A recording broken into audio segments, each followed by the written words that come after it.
Welcome back to the Fanspeak Network. This is another episode of Talking Ball with Steveospeak. We're going to try something new today. We're going to rip a multi-table, trying to do 5 Dalmatians at once, of the Little Dalmatians, obviously not the big one. We will get in over talk about the new tournaments and let some people filter in.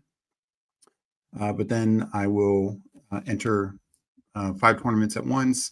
It's going to be a little difficult because I think, I think there is, this is the best way to do multi-tabling is from your active drafts tab. And as you see, I have a lot of slow drafts going. So these are going to be popping in and will be interfering with the process. Oh, just a little bit. So we'll see how well I can handle it. So if you want some plus CV on the Little Dalmatian, when I enter them, let me get rid of this slow real quick. I would recommend jumping in because I think you'll get some definite plus EV. Let's see what I got on this one. We'll just add another share, good old Ricky. And I'm back to back, so we'll just double tap the receiver position and get digs as well. So let me hit up chat real quick, and then we'll go over the thing. I probably won't be able to be as active on chat. I will try my best to manage, but I expect this to be a little difficult. We got Eddie in here smashing like already. We got Hartman in here. GM, good to see you guys. Mike Robb, I panicked last night thinking the tournament would fill. This morning I have 80 slows going, and we'll add the last 21 during the show. 101 slows. Let's go. Hartman, good luck. Steve, thank you very much. We got Fancy Football Garage. GM, good seeing you. My sister in here, GM, brother. You might want to keep the tabs open so you can see how many picks away it is. Yeah, I might try and do that as well, but I'll probably just share the one screen, I imagine, just because having to share multiple screens is going to be tough. At least for me, I'm still getting used to the back end here.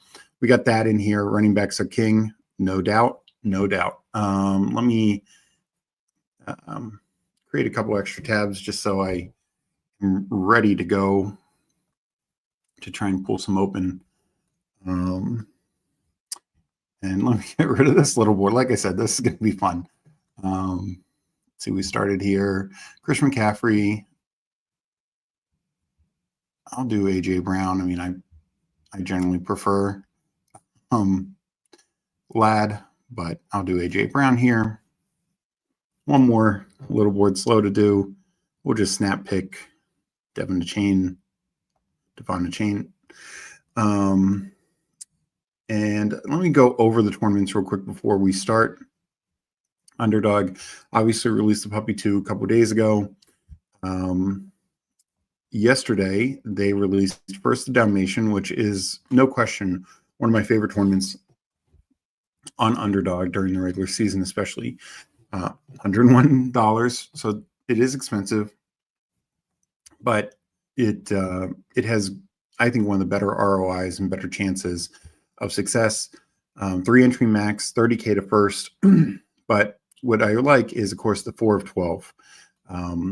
So essentially a third of teams in each draft are going to make it to the playoffs. That means if you max enter all 3, statistically, obviously we're talking about a very small sample size, but statistically you should be getting 1 through. If you're drafting at an average rate, and if you're above average, if you get 2 through, then you have this really great chance, 1 of 5, 1 of 8, 23 seat final. The payout is a little too far. So you get your money back for the 101 for, the 4 of 12, then 150. So a little bump up. And, then in the semifinals, you can even get 450 or 250. And then finally, if you make it to the finals, so you get to the finals, one of those 23, you get $1,000. So about 10 times your money for a single entry, and still over 3 times your money if you max.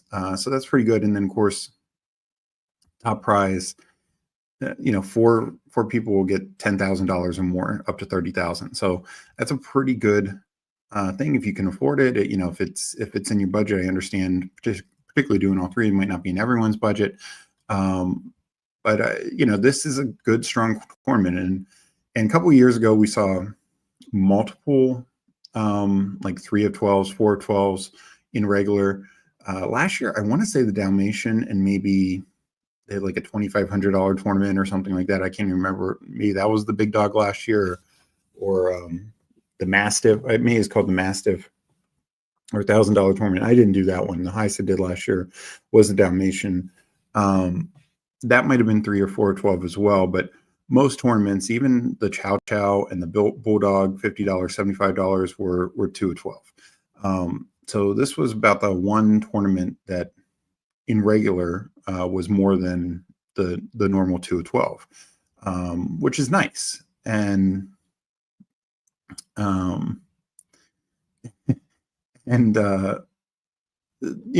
just think having more of those, if we're going to have tournaments where you don't get paid till semifinals or you don't get paid till finals, why can't we have some tournaments like this? I think it's good that Underdog has this for the Dalmatian. And then, there was even comments in my Twitter thread. I don't think this is what caused an Underdog to release this, but I did see some people talking about, like, couldn't there be a smaller dollar option? And so later in the day, they released this Little Dalmation. That's what we'll be doing today. So $1 entry, 101 max. So you can still do the $101. It's not as good. It's 3 of 12, 1 of 10, 1 of 6, 470 person seed final, but 20K up top. So for a $1 lotto ticket, whether you do 10 of these, 50 of these, 101 of these, you do get paid off if you get to the top. Now, personally, I wouldn't mind seeing them like make the top prize like 15K and adjust some of these a little bit and make it a little better for the full, even if it's just the finals, because even making the finals, you only get $20. So it's only if you max, it's only 1/5 of your entry fee. This would be nice if they'd made this more like $40 or $50 and then bumped up these little prizes a little bit to balance it out. So that would be my one nitpick with it. But overall, I think it's a good thing. Obviously a lot of people were asking for more smaller dollar stuff. They released the Puppy 2. This is another one. Whether one should max it or not, it's riskier, but at least through the first round, the 3 of 12 helps. You only get your money back, but for those ones that get through, I've done a bunch of slows. I've only done one fast so far, so we'll hopefully do a couple rounds of these 5 at a time. And let me catch up with chat, and we will get going. Please don't forget to like this episode.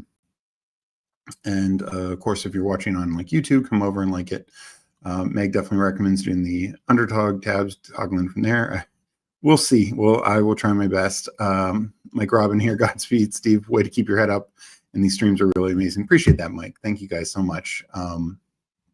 So if anyone wants some plus EV on this Little Dalmatian, I would just put in 5 here. And so the next 5 ones I'll be in.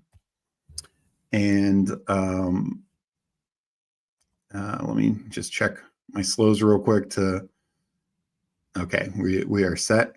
I will count down to 5, but then I'll just obviously enter me in the next 5 of these. So I will enter in 5, 4, 3, 2, 1, enter.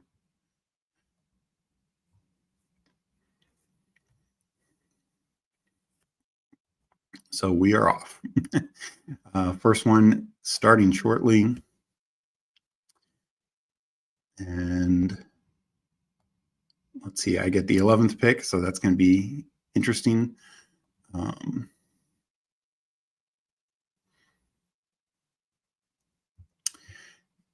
And let me clear out one of my slows real quick before the first one starts. This time I'm going to go Lad.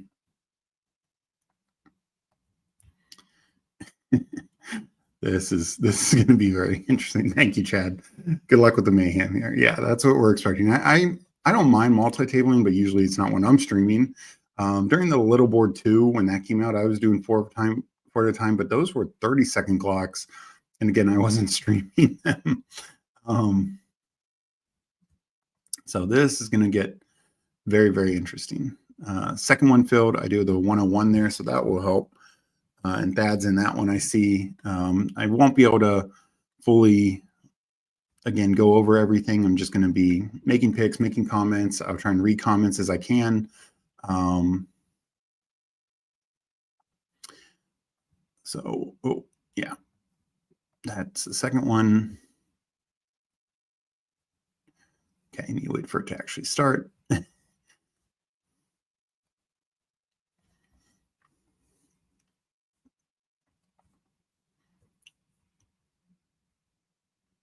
And let's see here.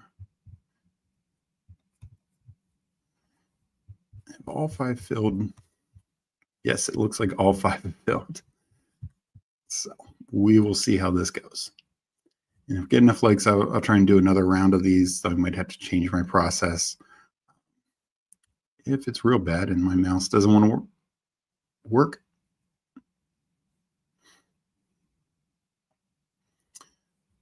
All right. So first pick down. Let's see. First of 5 drafts. That's what, 18 picks a draft. So 90 picks. This is going to be fun. On this, we will do CMC. And I need to be better about just starring the guy that I want instead of trying to click the thing. I do have my ranks here. I did do some on the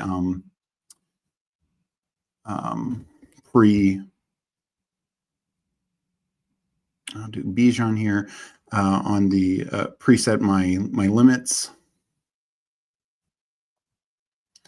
but didn't go anything crazy. I think I have, you know, just kind of your standard 3, 6, 8, 3 type thing. So nothing should go crazy if I miss picks or anything.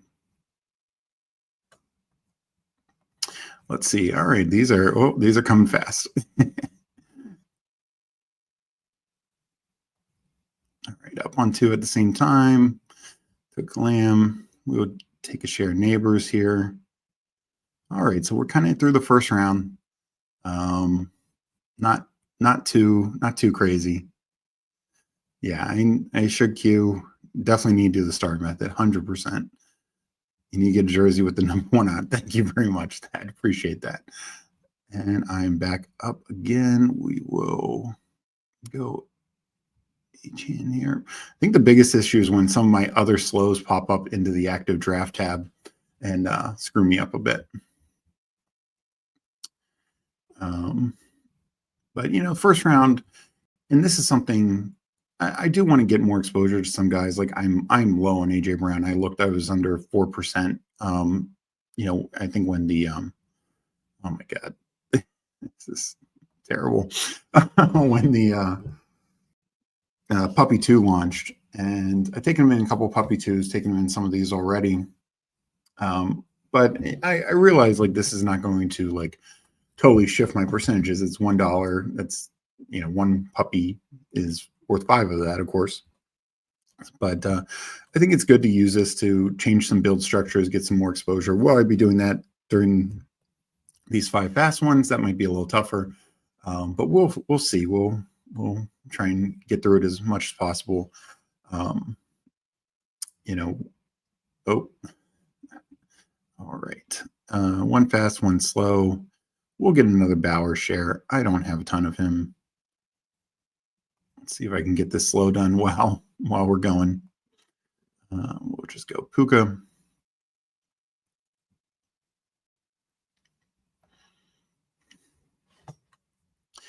So, yeah, I mean, the biggest news of late is, of course, the Najee Harris thing. Slight knock maybe for Hampton, just because he gets some more early work and can impress, but it sounds like Najee's okay, and hopefully he's okay. Obviously a very scary situation. All right, back up on the turn 1, we will go Tyreek.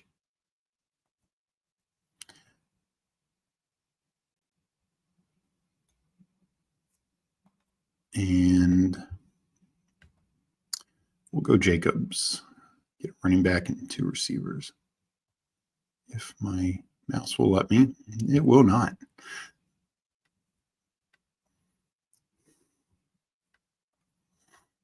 All right, I'll put 2 others at the same time. This is going fast. We'll go T. Higgins here.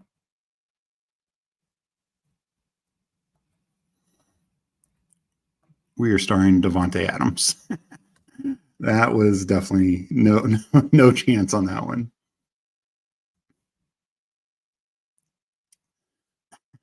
Well, it's tough for me to check each one, so maybe I just did the 5 fast in a row. Oh, up on 3 together. I'll never say no to Jaden. I'll just star that. I will go Trey McBride here, and we'll get another Devontae share. Oh, God. Yep, got him. This is something.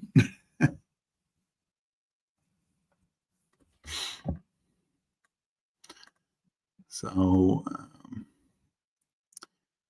well, I definitely don't have a lot of Kyron, so this feels like a good Kyron team.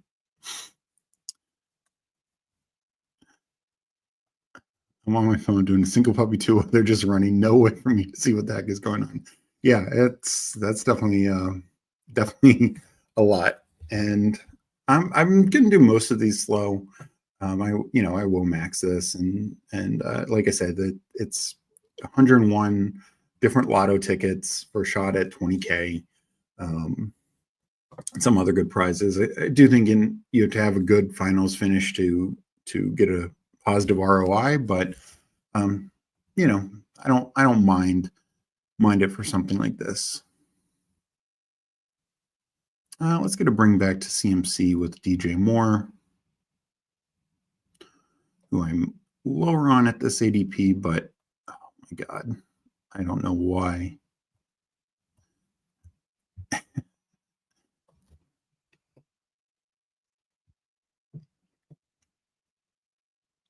DJ Moore is one I keep hoping he'll slide down, and maybe it's because of the burden injury that he's not.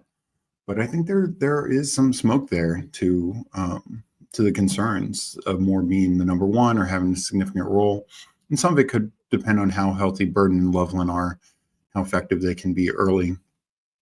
But you also have a former top 10 pick, or just 1 year removed in Adunze, and just some of the buzz out there. Even Moore's admitted he doesn't know how big his role will be. So, I think he's going to fight for it and try to be an integral part of Ben Johnson's offense. But he's got to show, as people pointed out, he's like Hayden Winks and Josh Norris have talked about this on the Underdog Network, and others have, and we totally missed a pick.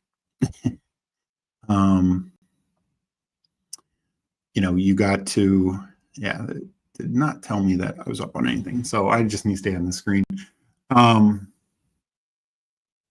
So yeah, you gotta block. You got to be willing to, even if the ball's not coming to you, you got to run a hard route because that can open up somebody else, forcing the safety to bite. We will go Worthy here. Up on another one.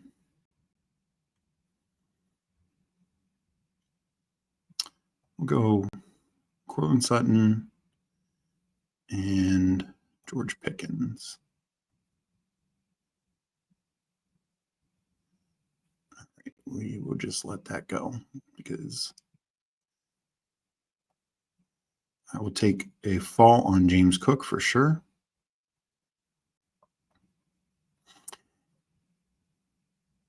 And so with this, they're not going to be as perfectly structured, or they're not going to be as perfectly maybe correlated and all that. But I do think these teams can still be viable just with good build structures.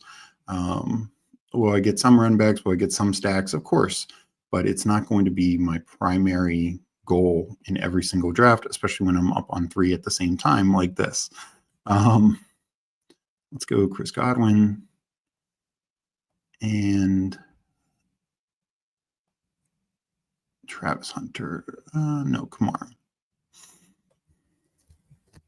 So yeah, my biggest fear is I need to check to make sure I never go on any for autopilot because I don't want to do that. But we will see. I'm in this one autoing. Nice. Appreciate you, Chris. I got 50 on the go. No chance to find the exact one. Yeah, no worries. What remind me what your name is if you get a chance. And I'll see if I can spot it.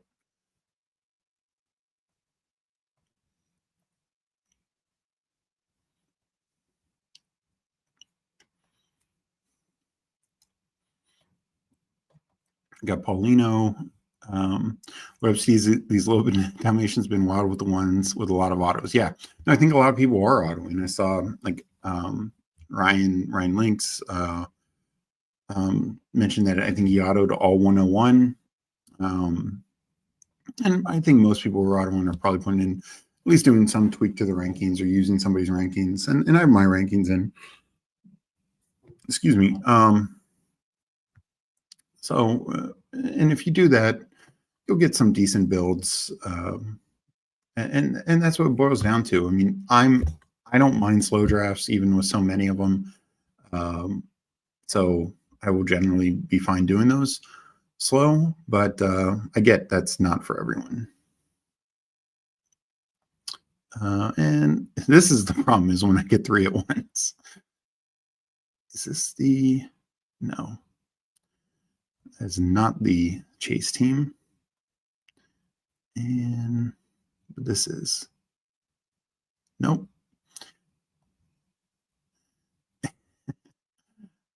Well, this is definitely fun.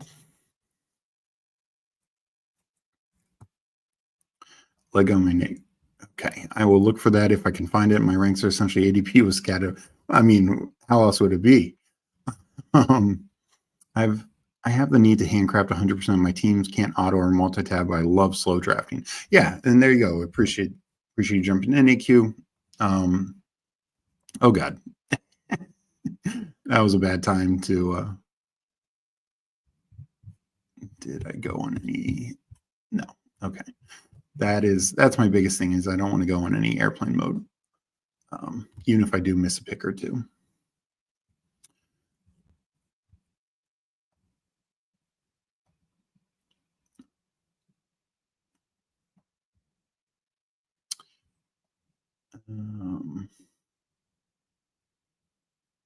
We will go Mooney here.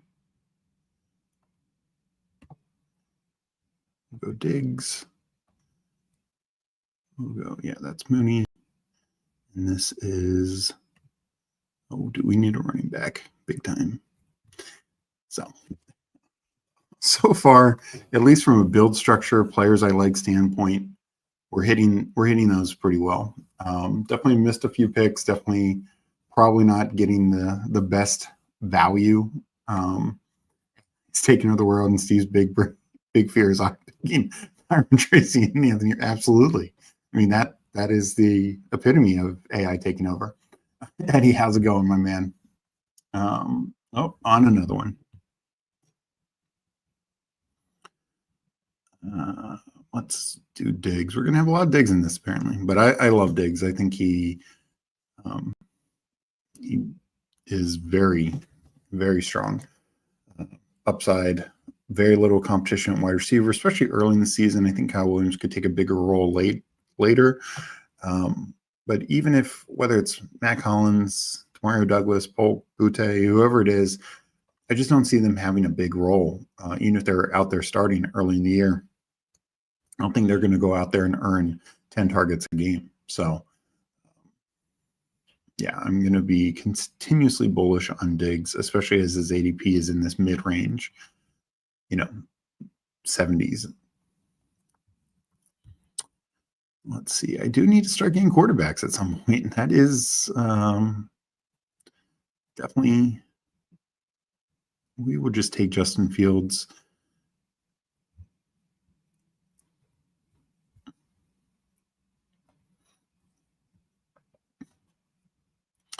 This one, do I have any quarterbacks I can get right now? No, I will take Mason. back up on this one. I'll take Kyler. It's a week 17 stack. Maybe I backstack. Oh, I do have Trey McBride. Whew. I was going to say, I thought I had got McBride. I think that was an auto on one of these. So that worked out. Sometimes it's better to be lucky than good. Steve Meg Chad, the best ball ventures unite on one stream. Yeah. Well, thank you very much, Eddie. Appreciate you. And I'm up on another one.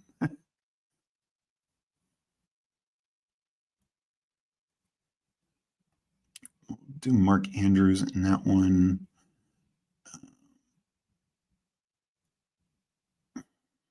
Oof.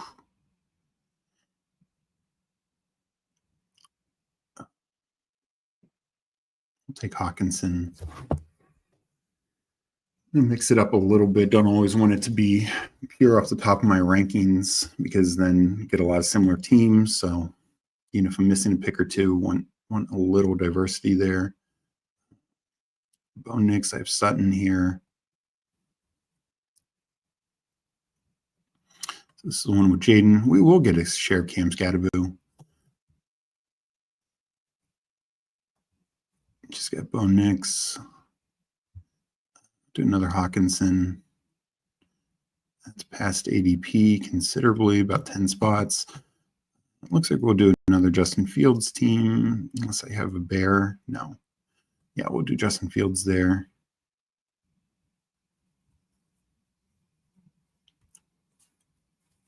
So overall, not gonna lie, this is a little stressful, but it's all good.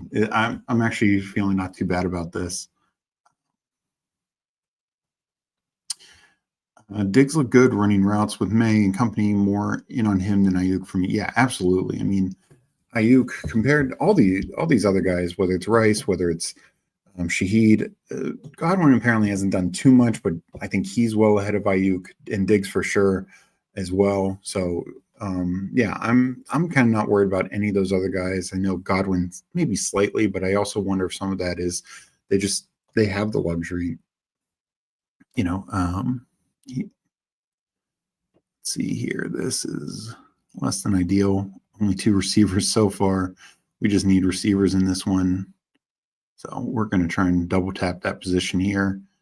No idea where I'm at. So Hollywood would be a double stack, but that's fine.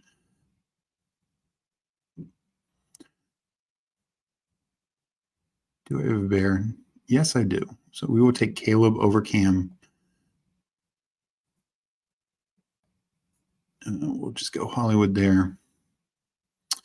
We will take Luther Burden on this one. Yeah. So overall, that's pretty solid.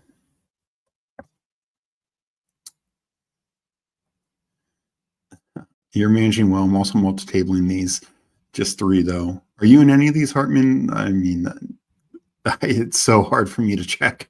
ETN Scabby or J.K. Dobbins, who are you more bullish on or rank them 1, 2, 3? I'm still probably most bullish on Scattaboo.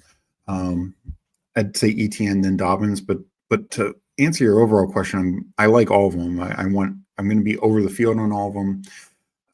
Scattaboo, I think, has the clearest upside to be the full starter and also the most valuable starter.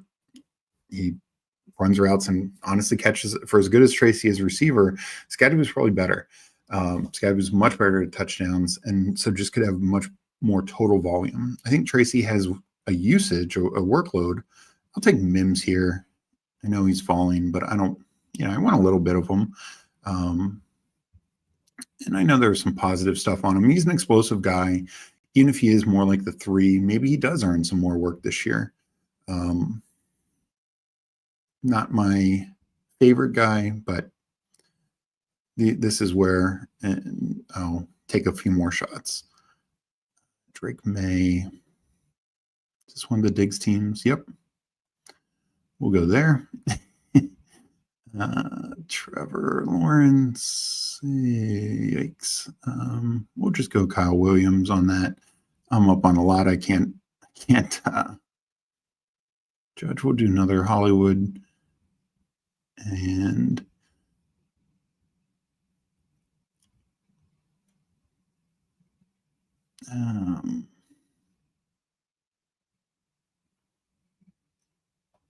We'll take Herbert. Maybe we can backstack him. That's not. Oh crap! I'd Bo Nix. Oh well. 2 week 12 buys. On a turn, way more Dobbins, but all 3 are available. Yeah. So no, I get it. I will say that's probably a little fall on ETN. I'm guessing. So maybe you're getting some good value there. Doing another Mims. Yeah, I'll do Mims.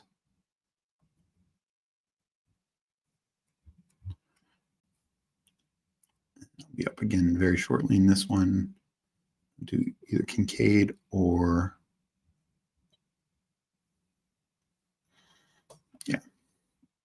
I do Kincaid, 2 tight end team build there, if I remember that. Mims, Burden, Kyle Williams, same question as above. I mean, I probably lean a little bit more on Mims and Burden and Kyle Williams, just because I think they have a better chance for a bigger role. But this is a slow. I'm doing sprint, so probably should have taken more time on it, but we'll pivot there.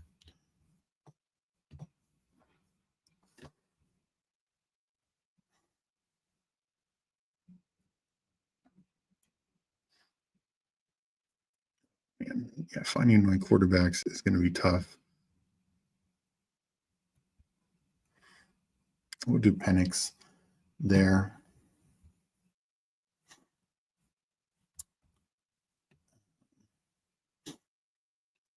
So, yeah, I just think Burden and Kyle Williams could be a clear number 2 starter on the team.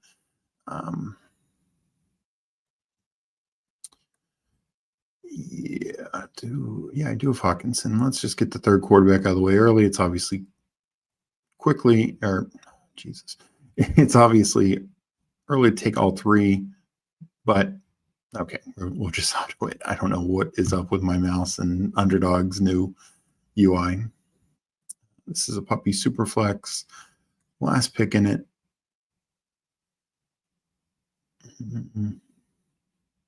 Probably go running back.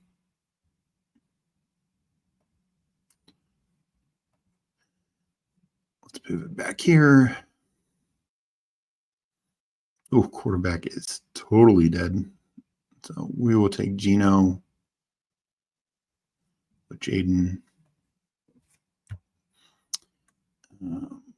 Fields and Penix. I'm just going to take Bryce Young. I definitely still want 3 quarterbacks. I think, again, these are lotto tickets. I think you want to advance as many as possible. So I think that's always a value. Take 3 quarterbacks. Even if they're unstacked, it's going to help you in that regard. Only 2 running backs here. Absolutely have to take Rashard White.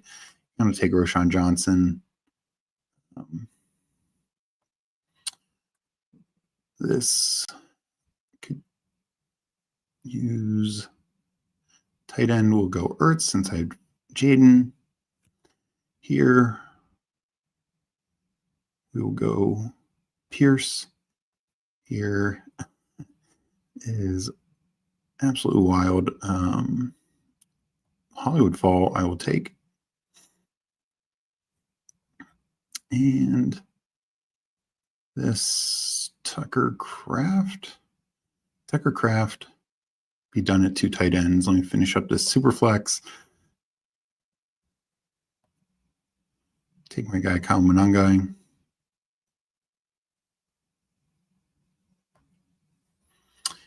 All right, we are cooking. I'm huge on Mims this year. They were using them in the run game, screens, quick passes, deep routes. They're using them, yeah. And no, so the thing I worry about that is partly I think they did that is because they didn't have a tight end they could use or back out of the backfield they felt comfortable with. They threw the ball to Devontae a lot and backs in general a lot, but they just weren't effective. But in comes Evan Ingram and in comes RJ Harvey. These are 2 guys who filled those roles. So does all that backfield role stuff kind of go away would be my concern. We'll take Hunter Henry there. Little Dalmation. I'll just start CMC if the damn thing will let me. So that is the one concern. I think Mims famously didn't start, I don't know if he had more than 2 games with 50% snap share.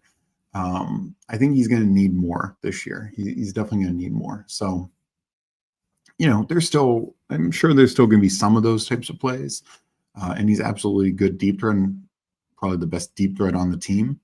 And like you say here, like Timo, Tyreek, Mims is that proof. Yeah, I want a percentage of him. I just wish he was going like 10, 15 picks later. I mean, he started to move down some, so that helps.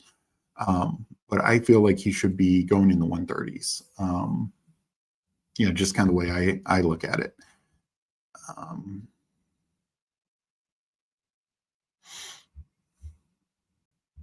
We're only doing 2. Yeah, we're only doing 2 tight ends on this one. So we'll go Roshan. But I love the Broncos offense. I want shots of it. Mims showed himself to be a really good deep ball threat, and I honestly think that's his biggest role for this year. That's where he can make the biggest difference.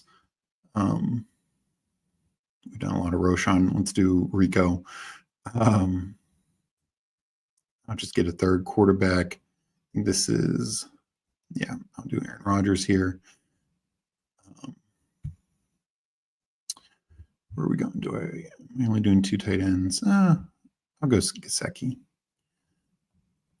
But I think Bryant and Sutton, it can be just an all-around wide receiver. I don't honestly get why some people get so down on Sutton.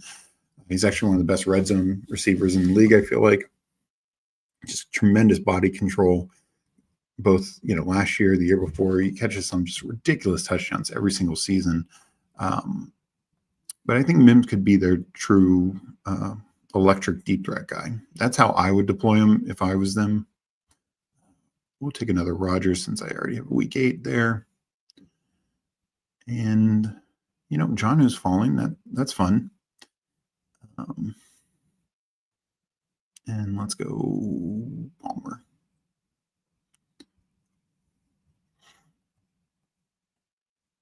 We definitely need a third quarterback with two week 12 buys. So I'll pull up. Probably should have gone Darnold, but we'll go off my ranking side of it there. Let's see. Jack Besh is falling. Pat Bryant's there. I'm just going to go with my guy, Adam Thielen. Let's not get too cute when I'm ripping 5 drafts at once. Justin Fields, I don't need 3 tight ends, but I will take a Mason Taylor just from the stack perspective. I don't want to catch up with anything. I did get a haircut. Thank you for noticing. Eddie, yeah.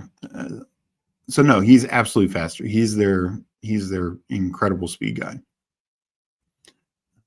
Let's see. Especially playing the Chiefs twice a year. Chiefs are great against the run. I love Sutton. He was consistently putting up like 15 points. Yeah, no, I won a lot of shares of Denver, to be honest. And Mims is part of that. I went Ingram. I went the running backs, like you mentioned, Dobbins before, both running backs. And what are we doing with this one? Yeah, let's just go with good old Keenan Allen. Hope he signs and get some good value here.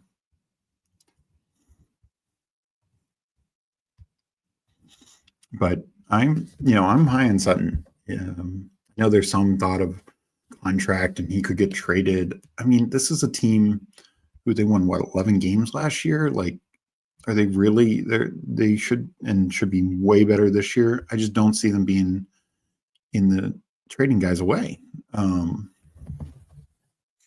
So yeah, I'm going to take a lot of Sutton this year because I also want a lot of Bo Nix.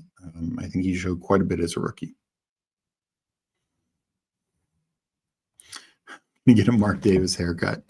That's the way to do it. Nope, up on one. I will get back to chat in a second. Overall, I think I did pretty well. Don't hate these teams, so that's always a plus. We'll just take a fifth running back here. I like Braylon Allen way more than Wandale. I love having consistency on my team. I love the spike week guys, but give me 15, 20 almost guaranteed from. Yeah. No, I agree. And that's why I'll take Sutton. One, he does have the upside for 20 plus points in multiple. He's going to have that in multiple games if he's healthy. We'll take Jarquez. That's a pretty easy pick for me. This one's almost done, just one pick away. So we'll be wrapping up with this round. I haven't even gotten a chance to check YouTube to see how many likes we're at. So hopefully we're at the likes and I can rip another round of these. Somebody in the chat, please let me know what we're at for likes. Really appreciate you guys so much. Let's get a final receiver and be done with this one. Nothing standing out. We'll just take a shot at Ray. I'm sure I could use some floor. I have Mooney, so that's fine. Ooh, so at least one of these is done. I think that's the only one that's done. This one should be right behind it. And we will take MVS. No idea. When I'm up on 3, I can't decide what's going on here. Keenan Allen. And yeah, we'll take Slayton here.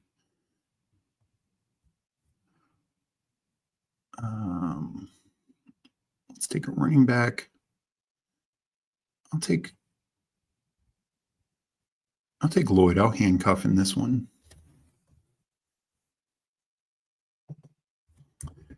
So finalizing these last couple, and then we'll rip another couple.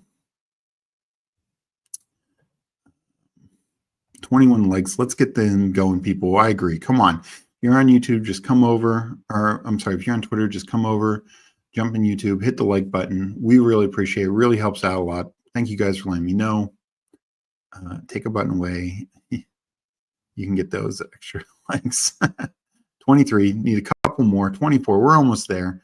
Let's go. Come on, guys. I appreciate you guys. And thank you so much for joining me. My plan is to do another round of these drafts. Then I'll let the chat decide if you want to see a third round of this craziness, or maybe just do a puppy, and that way I can chat a little bit more. Maybe we can, have more people jump in and stuff. I do see the Lego, my Nego, in this one. So he was in that chat or that draft. Oh, let's see here. Honestly, I don't think either do. I think if you had to lay odds, it's very low chance. Of the two, I think Shador has a better chance of starting, just because I absolutely don't think the Browns will be playing for any sort of playoff contention or anything like that. People think Sam Darnold's going to get benched. I personally do not. The Seahawks were a 10-win team last year. And B, Sam Darnold was good last year. Is he going to be as good as he was for the Vikings? No, but he'd have to be really bad, and this team would have to be really bad for them to not just bench him, but then not just go to Locke, but go to Shador or go to Milrow. Because if they're still in playoff contention and he's just plain awful, or even if he's hurt, they're going to go to Drew Lock. I don't think they're going to go to Milrow. Milrow, 3 years from now, could be an amazing fantasy quarterback. I just don't think it's this is the time. We'll do Calvin Austin. I haven't taken him in a little while. I had some Rodgers teams. Was this one of them? It was not. But just worth taking a shot at. I think I finished 2 and have 3 more I'm finalizing here. This is the other problem. So we'll actually give it a couple minute break before I rip another round.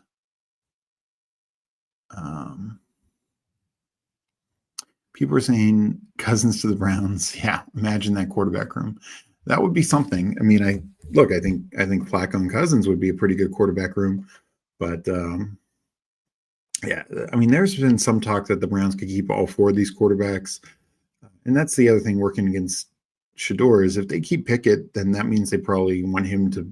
He's probably won like the number 2 job, and would be the first one in if Flacco gets hurt or if they start losing and just they want to look at a young quarterback. And then I know maybe ownership may have, tipped the scales to take Shador, but clearly coaching and GM wanted Dylan Gabriel. So I just think from that perspective, he might be ahead.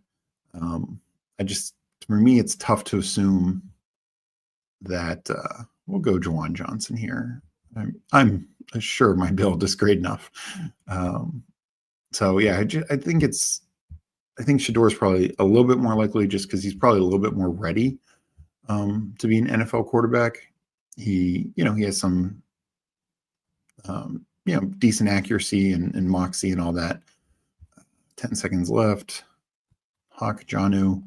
Yeah, let's go third tight end on this one as well. We'll go Theo.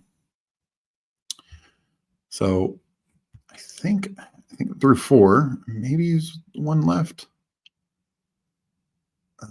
I'll give it a second to just double check. I'll do this slow. Hit back at chat.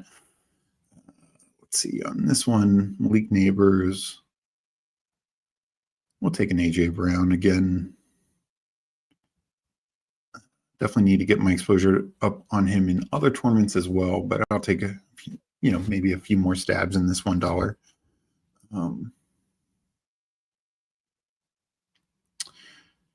They still have Watson, but I wouldn't be surprised if they just end up releasing him. I mean, I don't think he's ever playing again. He probably has to. There's probably certain things due to how that contract's insured for injury and stuff like that. I would imagine that he has to be on the team at a certain point and like fail physical at a certain time. So it's probably just more. I don't think he ever plays another down in the NFL and almost certainly with the Browns. But he currently technically is still on the team. So yeah, when we get these camp reports, because I'm sure some reporters will ask about him and see how it goes. But yeah, I don't think he's going to practice or anything. DJ Quill in here. Thank you so much. Happy Saturday, everyone. Appreciate you guys coming in. They're going to run out there 2 quarterbacks in the backfield. They might have to. Flacco hands off. That would be a pretty slow handoff, but they could do some trick plays. Yeah, there you go. Slowest 15-yard loss ever, 100%. Right. I think I must have finalized these. I'll wait another couple minutes. Answer chat. Let's see where we're at with the likes. I appreciate everyone for jumping in, saying hi. I'm hoping to do 5 more of these. I assume we've got to the like goal. Let's check it out real quick. And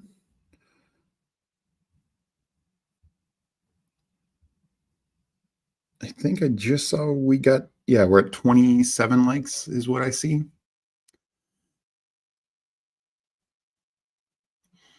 So let me catch up with chat, and then I work another 5 of these, and I will count down when, and I will just do all 5 in the next one. So we got a few more things. Mr. Grapefruit in here, appreciate you jumping in. Are you drafting Anthony Richardson anything other than weekly winners? To answer your question, no. And even there, I'm not really drafting him. If he fell 30 spots in like one of these or like the next mini Schnauzer, maybe I'll take a shot there. But yes, I'm not a big Daniel Jones fan by any stretch, but I think he was considerably better than Anthony Richardson and has just obviously a better history, more mature, probably better, leadership. The knock against Richardson is threefold. It's injuries, it's kind of leadership and, taking himself out of the game. There was some questions about his work ethic and stuff like that among team. And then the other thing is production. Like even when he's healthy, I mean, he completed 50% of his passes last year. We haven't seen that since like the early 90s and like some of the worst quarterbacks in the league then. But in today's day and age where teams are just so much more efficient. The rules are so much more in favor of the offense.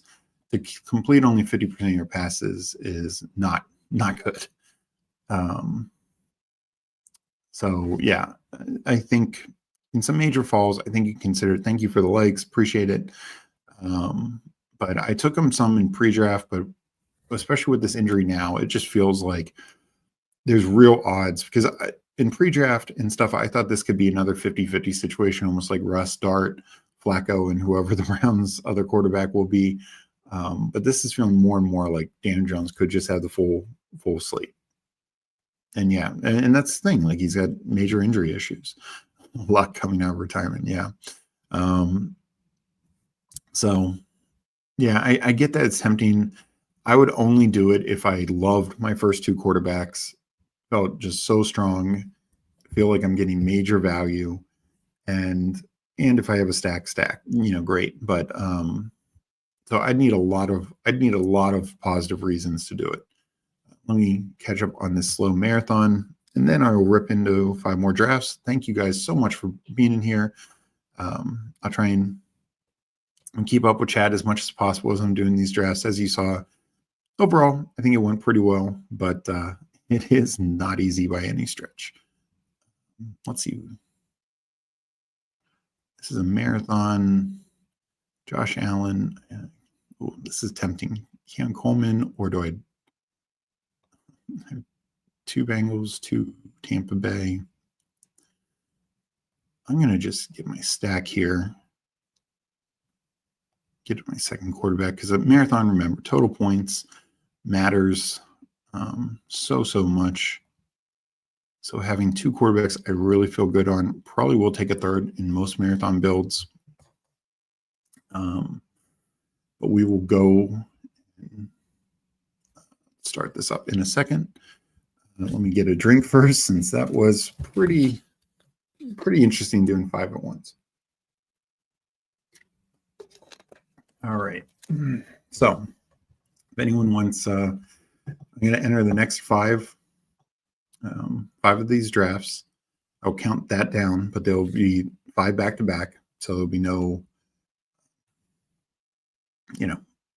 I'm just going to let them happen as they do. Let's see where we're at with this tournament before I do. It's 53% filled. So yeah, I think it probably fills sometime by Monday would be my guess. I know because some people are maxed already, so it's not like they're entering anymore. So maybe we get through tomorrow, but yeah, this is going to fill pretty quick, and I'll be interested to see because I don't think there's any chance Underdog does a second regular Dalmatian, but maybe they do a second Little Dalmatian because they're making a decent profit on this with a 11% rake. And I think people do want it, and it's not, as I mentioned it before, it's not a bad tournament. I would have tweaked it slightly to make it a little better ROI, but overall, really good tournament for lower stakes. Yes, I will be doing I will be jumping in the next 5 Little Dalmatians at the same time. So I will count it down. Let me check let me just make sure I don't have any slows up before we start. So refresh another tab. I think we're good to go. All right, I'm going to count it down, and I will be in the next 5 lobbies. So anyone who wants probably some plus EV, feel free to join in. Counting down and entering in 5, 4, 3, 2, 1, enter.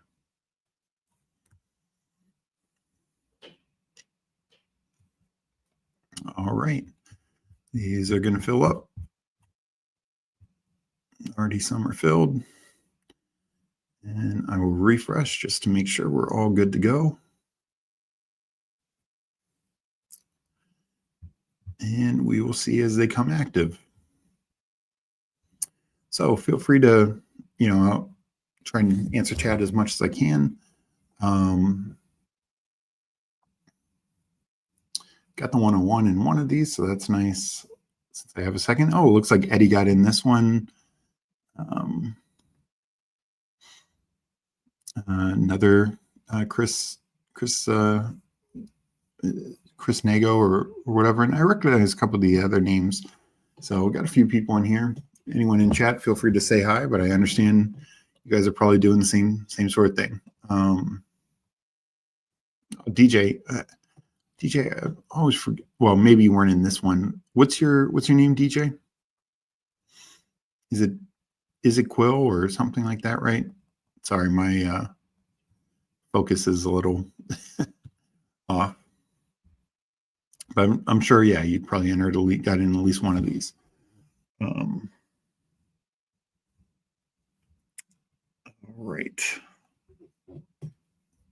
So on the clock in this first one, we'll go Bijan. I'm pretty much just going to be doing the star method. Got Chase and Bijan. That's not too shabby. Oh, there you go. Quill for life. Yeah, I knew I'd recognize the name. Yeah. Appreciate you guys for jumping in, saying hi. Yeah, nice. Thanks, Chris. DJ, I'm in the same one. Nice, Dad. Glad you guys are in also watching my craziness. Let's go CMC here.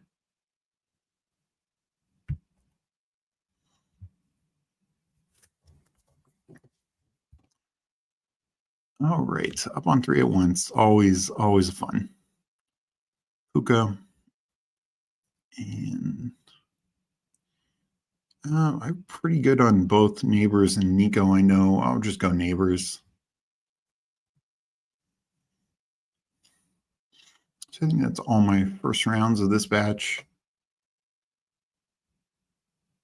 We got Brett in here. Hope the Little Dalmation treating you well. So far, most I've done, I've like 40 some slows going. I did one fast last night. This is my second, so maybe have fewer slows, but this is my second batch of 5 at once. So we're multi-tabling, Brett. 5 Little Dalmatians at once. Did it the first round. Probably should have gone back and checked those teams. Maybe we'll do that after. Generally speaking, I didn't feel too bad about it. I thought the structure was pretty good. Yeah, we'll go Drake, Puka. That's always fun little week 17 correlation. This does have a bigger finals, so week 17 does matter a little bit more here than say something. Honestly, it's got bigger finals than even the puppy, but definitely more than like the pit bull and the poodles and those types of things. And that's one of the things in Little Dalmatian. You can try and week 17 stack, but it really doesn't matter as much. I would rather, honestly, you can make a better case for stacking up like week 5 or week 15, not week 5, week 15, because you really want to get to at least the semifinals there because you get at least some decent money. Go Henry. I'm going to have a lot of big dog exposure this year, but I think that's structurally the right call. We'll do AJ Brown. I would have been fine with any of those guys.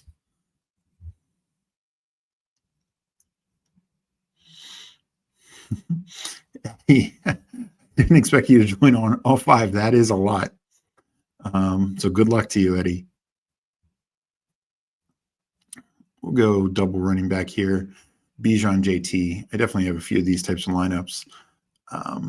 Brett, good stuff. It was a fun one to release. Seems like the reception has been awesome. Yeah, thank you. And good luck to your drafts as well.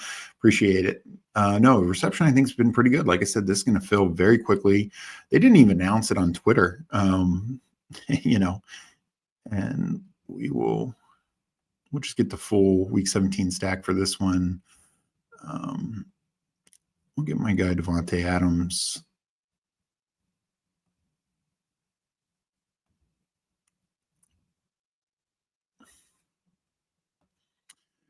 All right.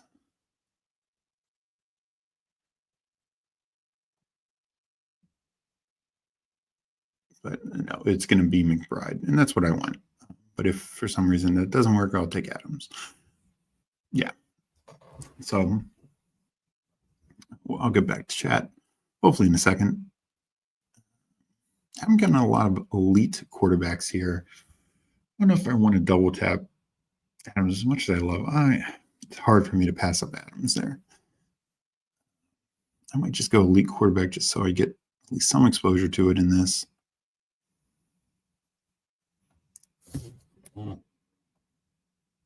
And I have a slow pop up at the same time. Let me see if I can knock this out real quick so it's not clogging up my queue.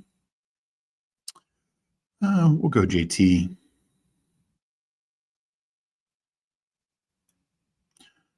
Oh my God, this is so painful.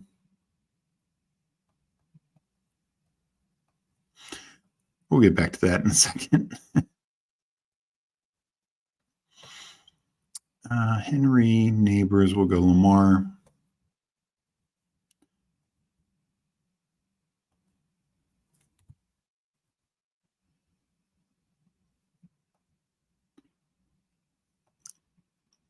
Do the slow on another screen to make that at least palatable.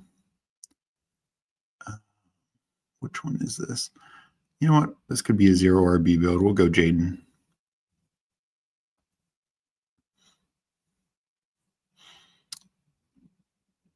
We will stack James Cook with Josh Allen. So this is a nice Week 17 stack with AJ Brown as well.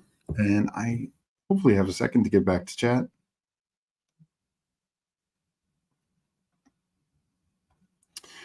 Caught up always said your brain works fast, but damn, this is impressive. No chance I can multi-tail on stream.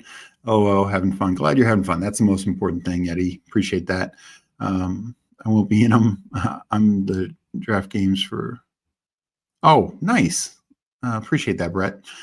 Just like jumping in streams here and there, see how the public is enjoying them, not enjoying them. No, I really am enjoying it. The Dalmatian, the regular Dalmatian is one of my favorite tournaments for sure. And I like having a smaller dollar option for people with a little better starting advance rate.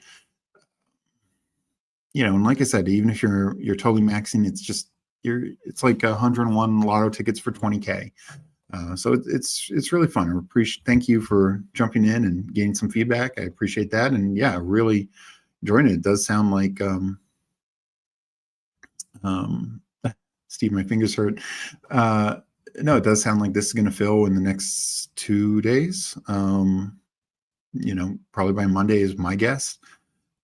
And yeah, people in here have been saying it's good, everything I've been seeing. So just if you're looking for feedback, I can definitely tell you everything I've heard has been pretty good. Best Ball Q set agrees. My sister agrees. So yeah, no, thank you very much. And I need to get back to this because I'm way behind. We'll go Pickens.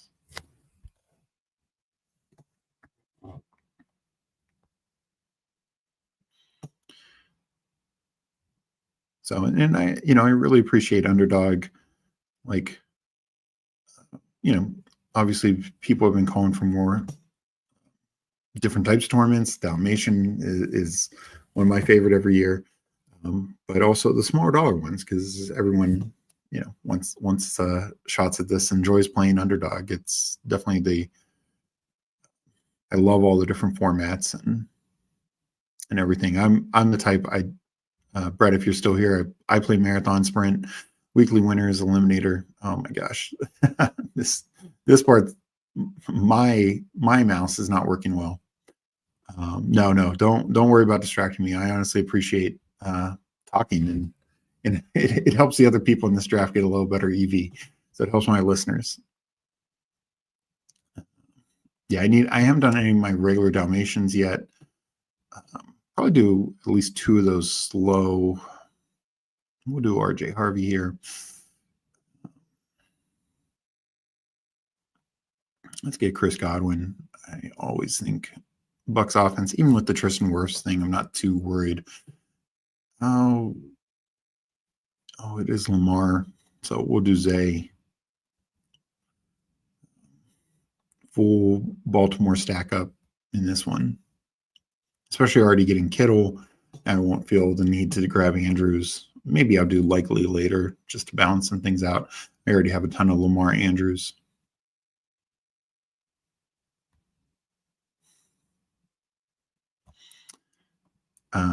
Yeah.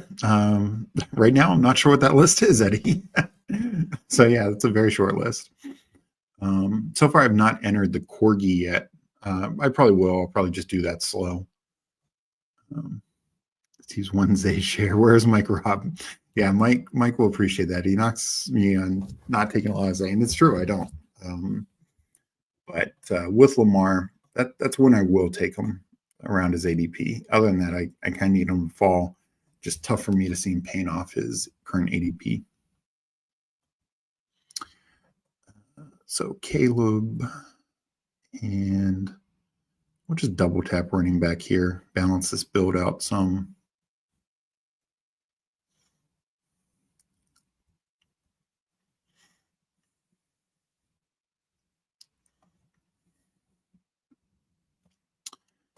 All right, we get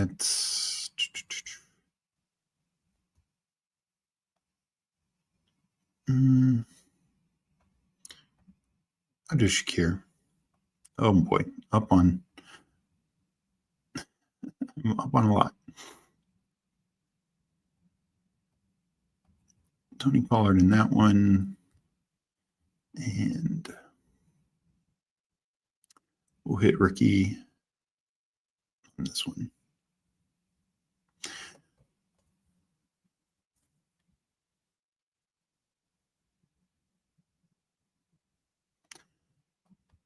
Well, that's always great news to hear. Yeah, I'm looking forward for more tournaments, more styles, more options.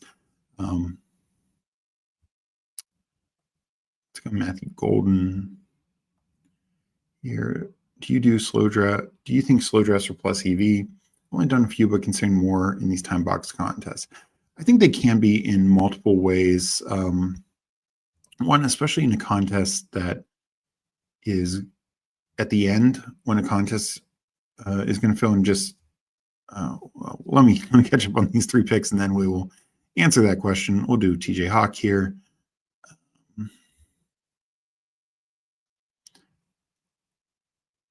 We'll do Hawk here. Not a lot of options. And we'll do Debo.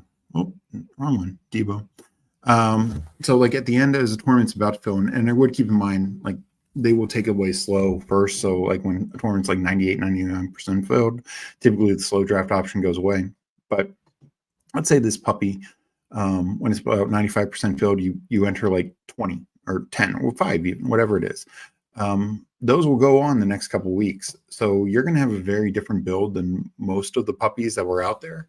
So that's one way it can be different EV. I do think, yeah, you know, sometimes with fast drafts, you're hoping people make mistakes. With slows, I think people make less mistakes, but and so sometimes you don't necessarily get a crazy fall value, but it's also much more, I feel like, predictive. Like you can say, okay, if I want to get this quarterback and his ADP, I'll just say Justin Fields, it's around 100, and my next pick is like 104, I still probably have a decent chance. Like, do I think Justin Fields is going to fall to like 112? No. And so you can be kind of predictive in like what you're going to take next. But I will say for myself personally, let me make these picks and I will answer. We'll do Shaheed, and we will go Murray. So last year I did 400 plus of the regular contests, like not 100 pre-draft and 85 super flex. Almost, I'd say 80% of my drafts were slow. Sorry, let me make these picks. Go Mooney. And in all of them, all formats, I advanced in, well, pre-draft, because you have better natural advance rate. I advanced like 40%, and I was 30 to 35% in superflex and regular. So for me, I didn't have issues building at least teams that advanced. And then I had a pretty good semifinals are 8 and 13 finals. So at least for me personally, my data, I don't know the exact number. I didn't track every single one that was fast versus slow, but given my easily did 75 to 80% of mine. Oh boy, this is going to be tough. Give me a second. Yeah, we are going to be thin at quarterback here, guys. But given the fact that I did so many slow, I can say for sure that it didn't hurt me, and I thought it was plus EV. So I hope that answers your question. Sorry. Give me a second. This is Jaden, but I'll do Bateman. I'll get back to the chat. So I think it absolutely works in time box contests, but honestly, in any contest, I think there's value to it. Even something like BBM. I did 57 BBMs. I advanced 18 of them. And again, the majority were slow. I'll just take an unstacked Baker there.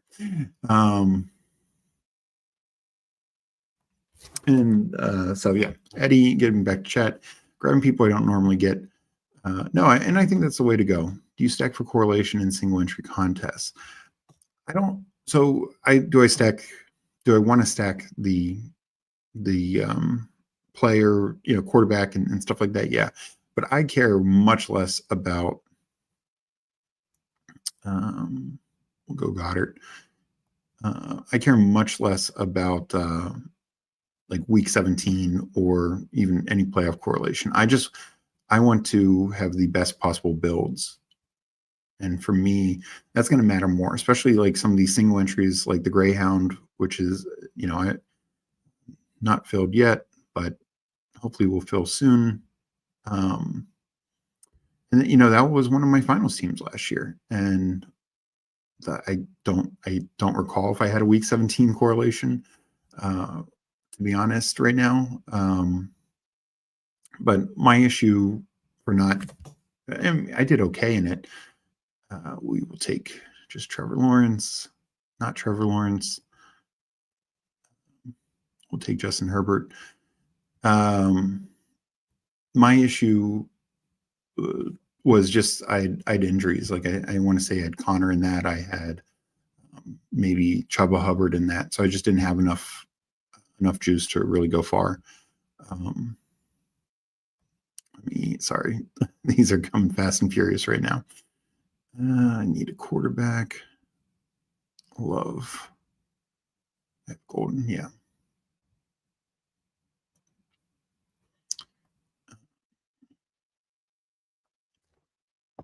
Go back. We'll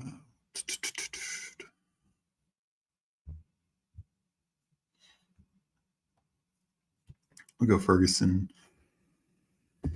So yeah, I mean that's a 53 person final, I believe. So having the perfect week 17 stack just isn't going to matter. Now, obviously, if you had Burrow and Higgins, that's incredible. But needing a Mims bring back or anything like that is just not going to make a big difference. We'll take some Dalton Kincaid, just get some more exposure to him. Oh, I'm not having a lot of, I felt like last time I had more free time. Dak. So let me try and hit chat real quick. Brett, we need the Flock Community Contest and mini sponsors. Oh. Happy Saturday.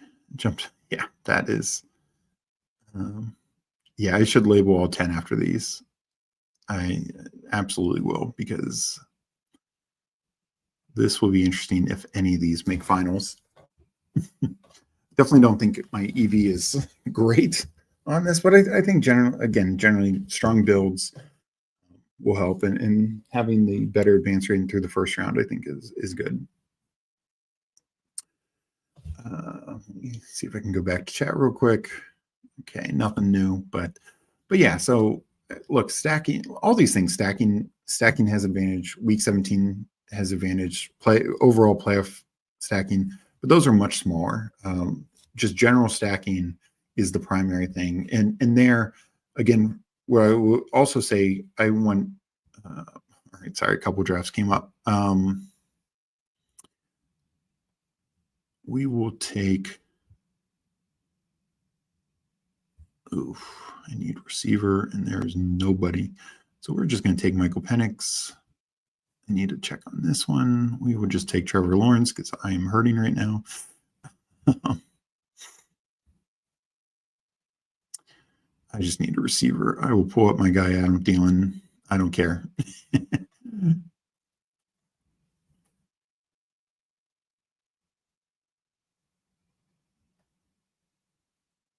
Okay. Took Bryce Young. That one.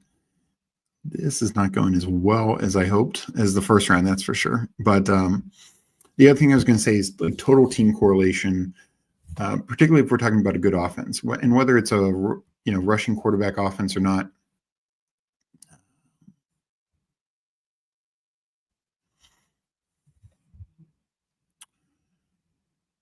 We'll go Goddard. If you had the Lions, Goff, Amon-Ra, Gibbs, that's really strong. Not just because they all hit in week 17, but it's just a strong build to totally team correlate. Or Bills, Allen, James Cook, and James Cook and Shakir. Like that maybe wasn't the week 17 winner, but that's you got a lot of points. You probably advanced. You probably did really well with that. So for the single entries, the 3 max, those kind of things, I like doing like total team stacks of good teams. A bit more is my philosophy on it. Because also when those other playoff weeks are like 1 of 6, 1 of 5, you might be able to get by with 18 points from the running back, 20 points from the the receiver, and then the quarterback having just a mid game. We'll just take a lot of Thielen in this. These are coming fast and furious. We need a tight end. We'll start with Jake Ferguson, and that works because I have Dak.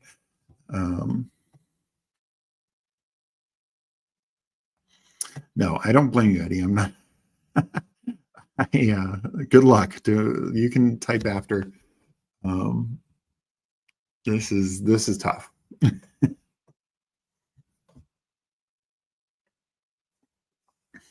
So we got DJ Quill taking a couple picks in this one. We're coming up in a few.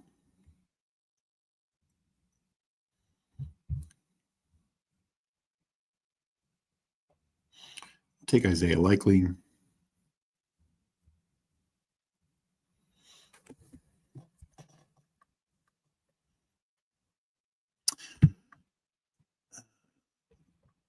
Another. Is this the one where I grabbed Dylan? No. But we will take Bryce Young.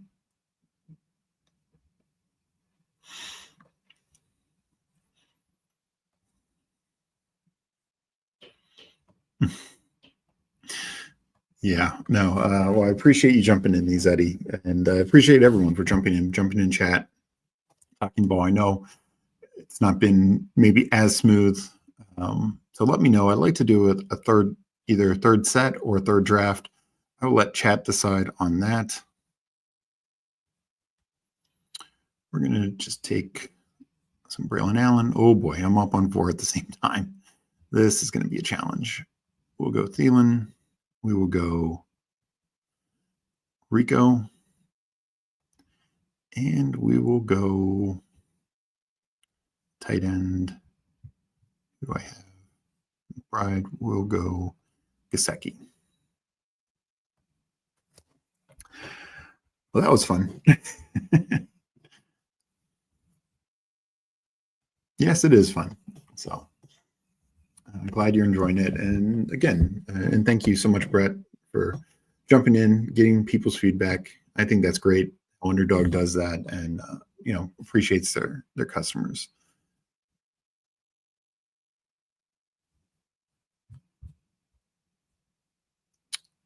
We'll go third tight end on this. Mason Taylor is fine.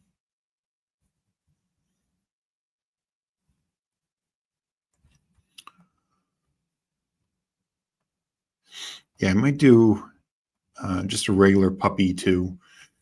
Just that way I can have a little bit more time to talk, chat with everyone. Maybe get a few more people in here. A couple slows I'm going to have to catch up on after these are done. We're nearly done with the second round, so would have gotten 10 done. I still have a bunch more I need to do. We'll generally do those slow. I might do a stream tomorrow. We'll see. Got Mike in here. Thank you so much. If you're watching, haven't liked yet, you're doing this man great justice. Well, thank you. I appreciate that. And I'm up on a pick. Let's not try to miss this. We'll go Pierce. All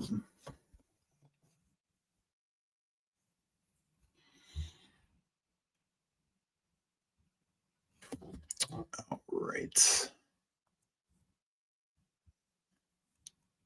So how's everyone else feeling about Puppy 2, the Dalmatian, Little Dalmation? I know people are generally happy, but how's everyone approaching it?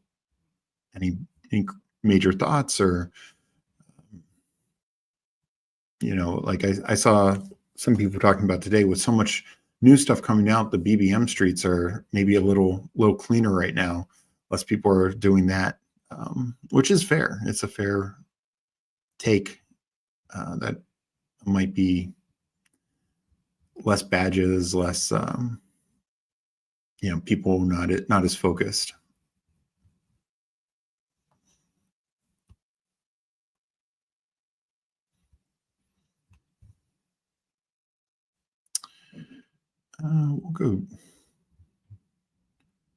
We'll go Gino. Just need a third quarterback.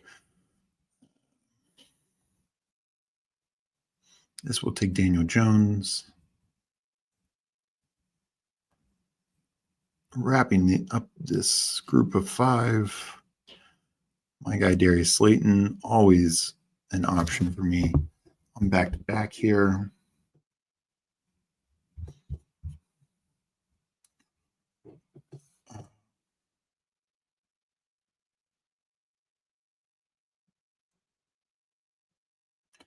I'll take a Keenan. I'll take Pat Freiermuth. Oh, this is the wrong one. And Slayton. Oh, this is not good, Bob. Devin Neal. All right, that few ended. I think 2 ended, maybe 3. I'll go to second. I think at least one more is still going. So now review.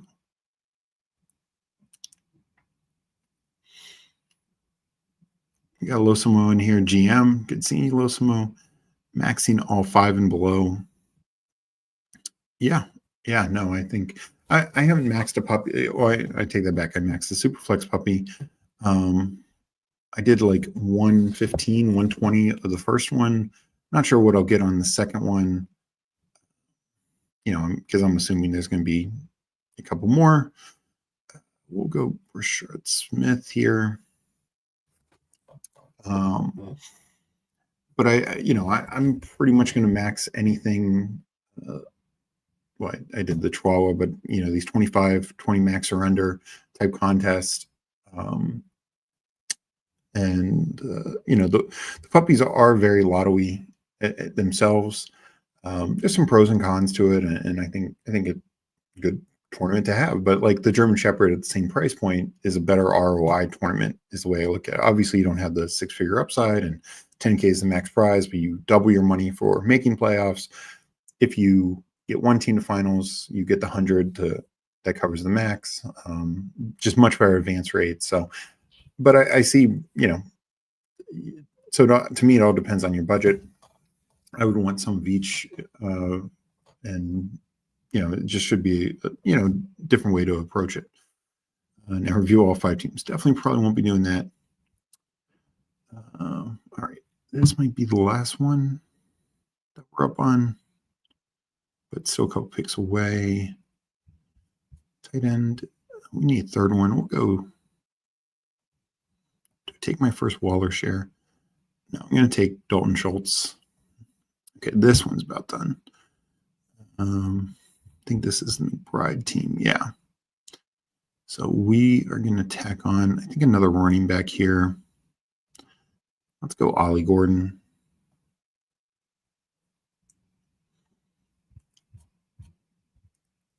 Kittle and Goddard.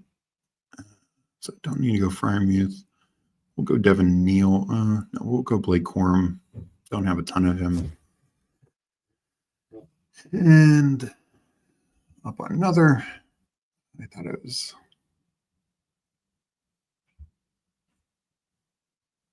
I'll do Marshawn Lynch. Or Marshawn Lloyd. Marshawn Lynch, I wish. Less badges, only problem is they take your quarterbacks unstacked. Yeah, that can be an issue. Got in a BB6 yesterday evening, and half the people in the room were casuals. I think you're going to see more of that just because. And look, I mean, for everyone, it's what you want to do. If you want to put all your money into, the BBM, I get it. It's a $2 million payday. It's exciting. It's fun. It's what people are talking about. But it's definitely not. It's tough. It's a grind. We'll do Taj here. So I do think, generally speaking, more casuals play like a BBM than they are going to spread it around like these other tournaments, the pit bulls and poodles and hound dogs and pugs, et cetera, et cetera. So I do think you're going to see a lot of that right now as just more buzz out there as training camps are starting. Beast mode for Lynch. And stuff like that. You're going to start to see more casuals entering the lobbies in general. And probably mainly they'll be in the BBM streets. Likely they're now that is the one thing with slows. They're probably not in slows as much as they are in fast. Oh no, that would be interesting to see. I don't know underdog. I'm sure underdog is numbers, but what badges are in, and of course not just because somebody has a badge doesn't necessarily totally indicate their drafting status. I mean, it indicates experience, but not necessarily quality drafter or not. So I thought I still had one more to go. We'll keep it here for a second.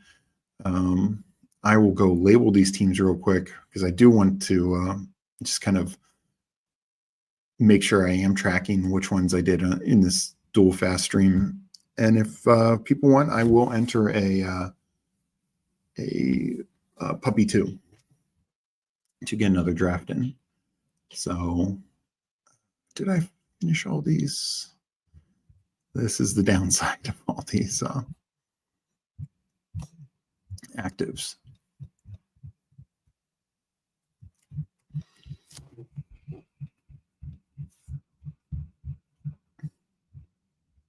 Nope, one more to go.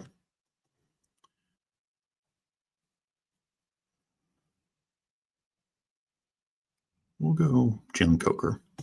Haven't really taken him much lately. Had a couple week 14s, but that's all good. I'm pretty sure that was the last one.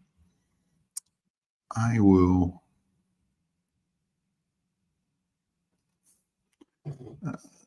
do these 2 other slows just in case, and then I will enter a draft. Oh, you can really talk a draft through.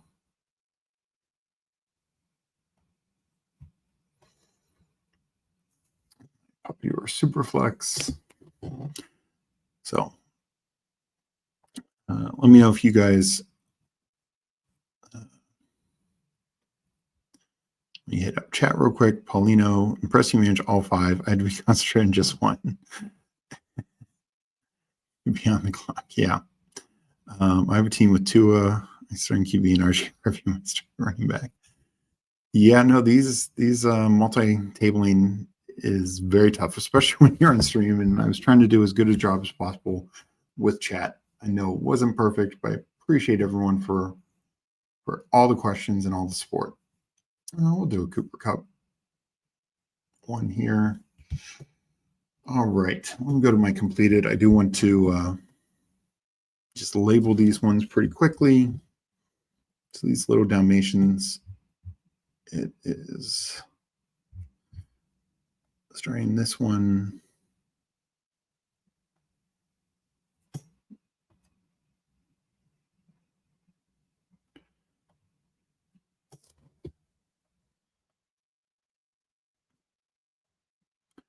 All right.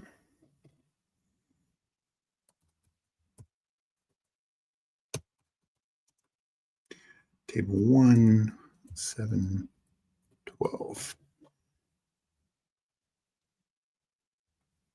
As you can see, I'm not, and as I start doing more streams with people, I will obviously label those, but I've never been one to label my teams.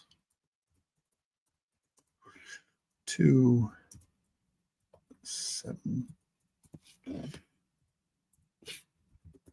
12.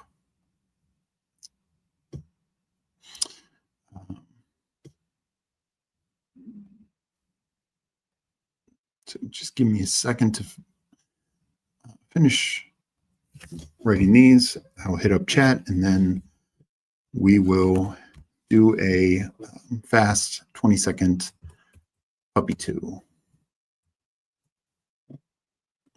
Table 3.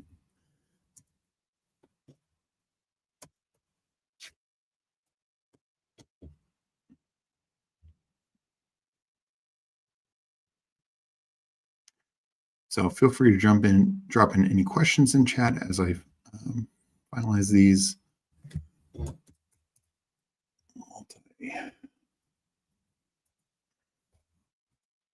Or we'll just start making this quicker.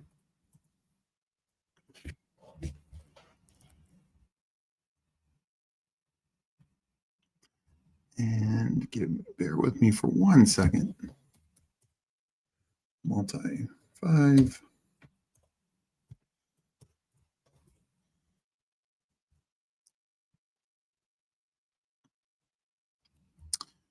Yeah, reviewing these teams would be interesting, but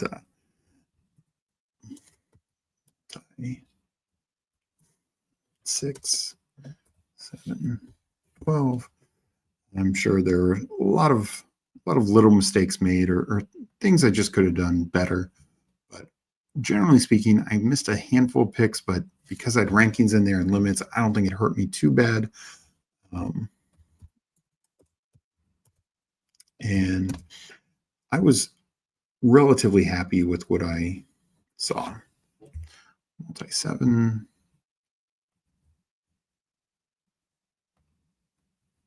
A couple more to label.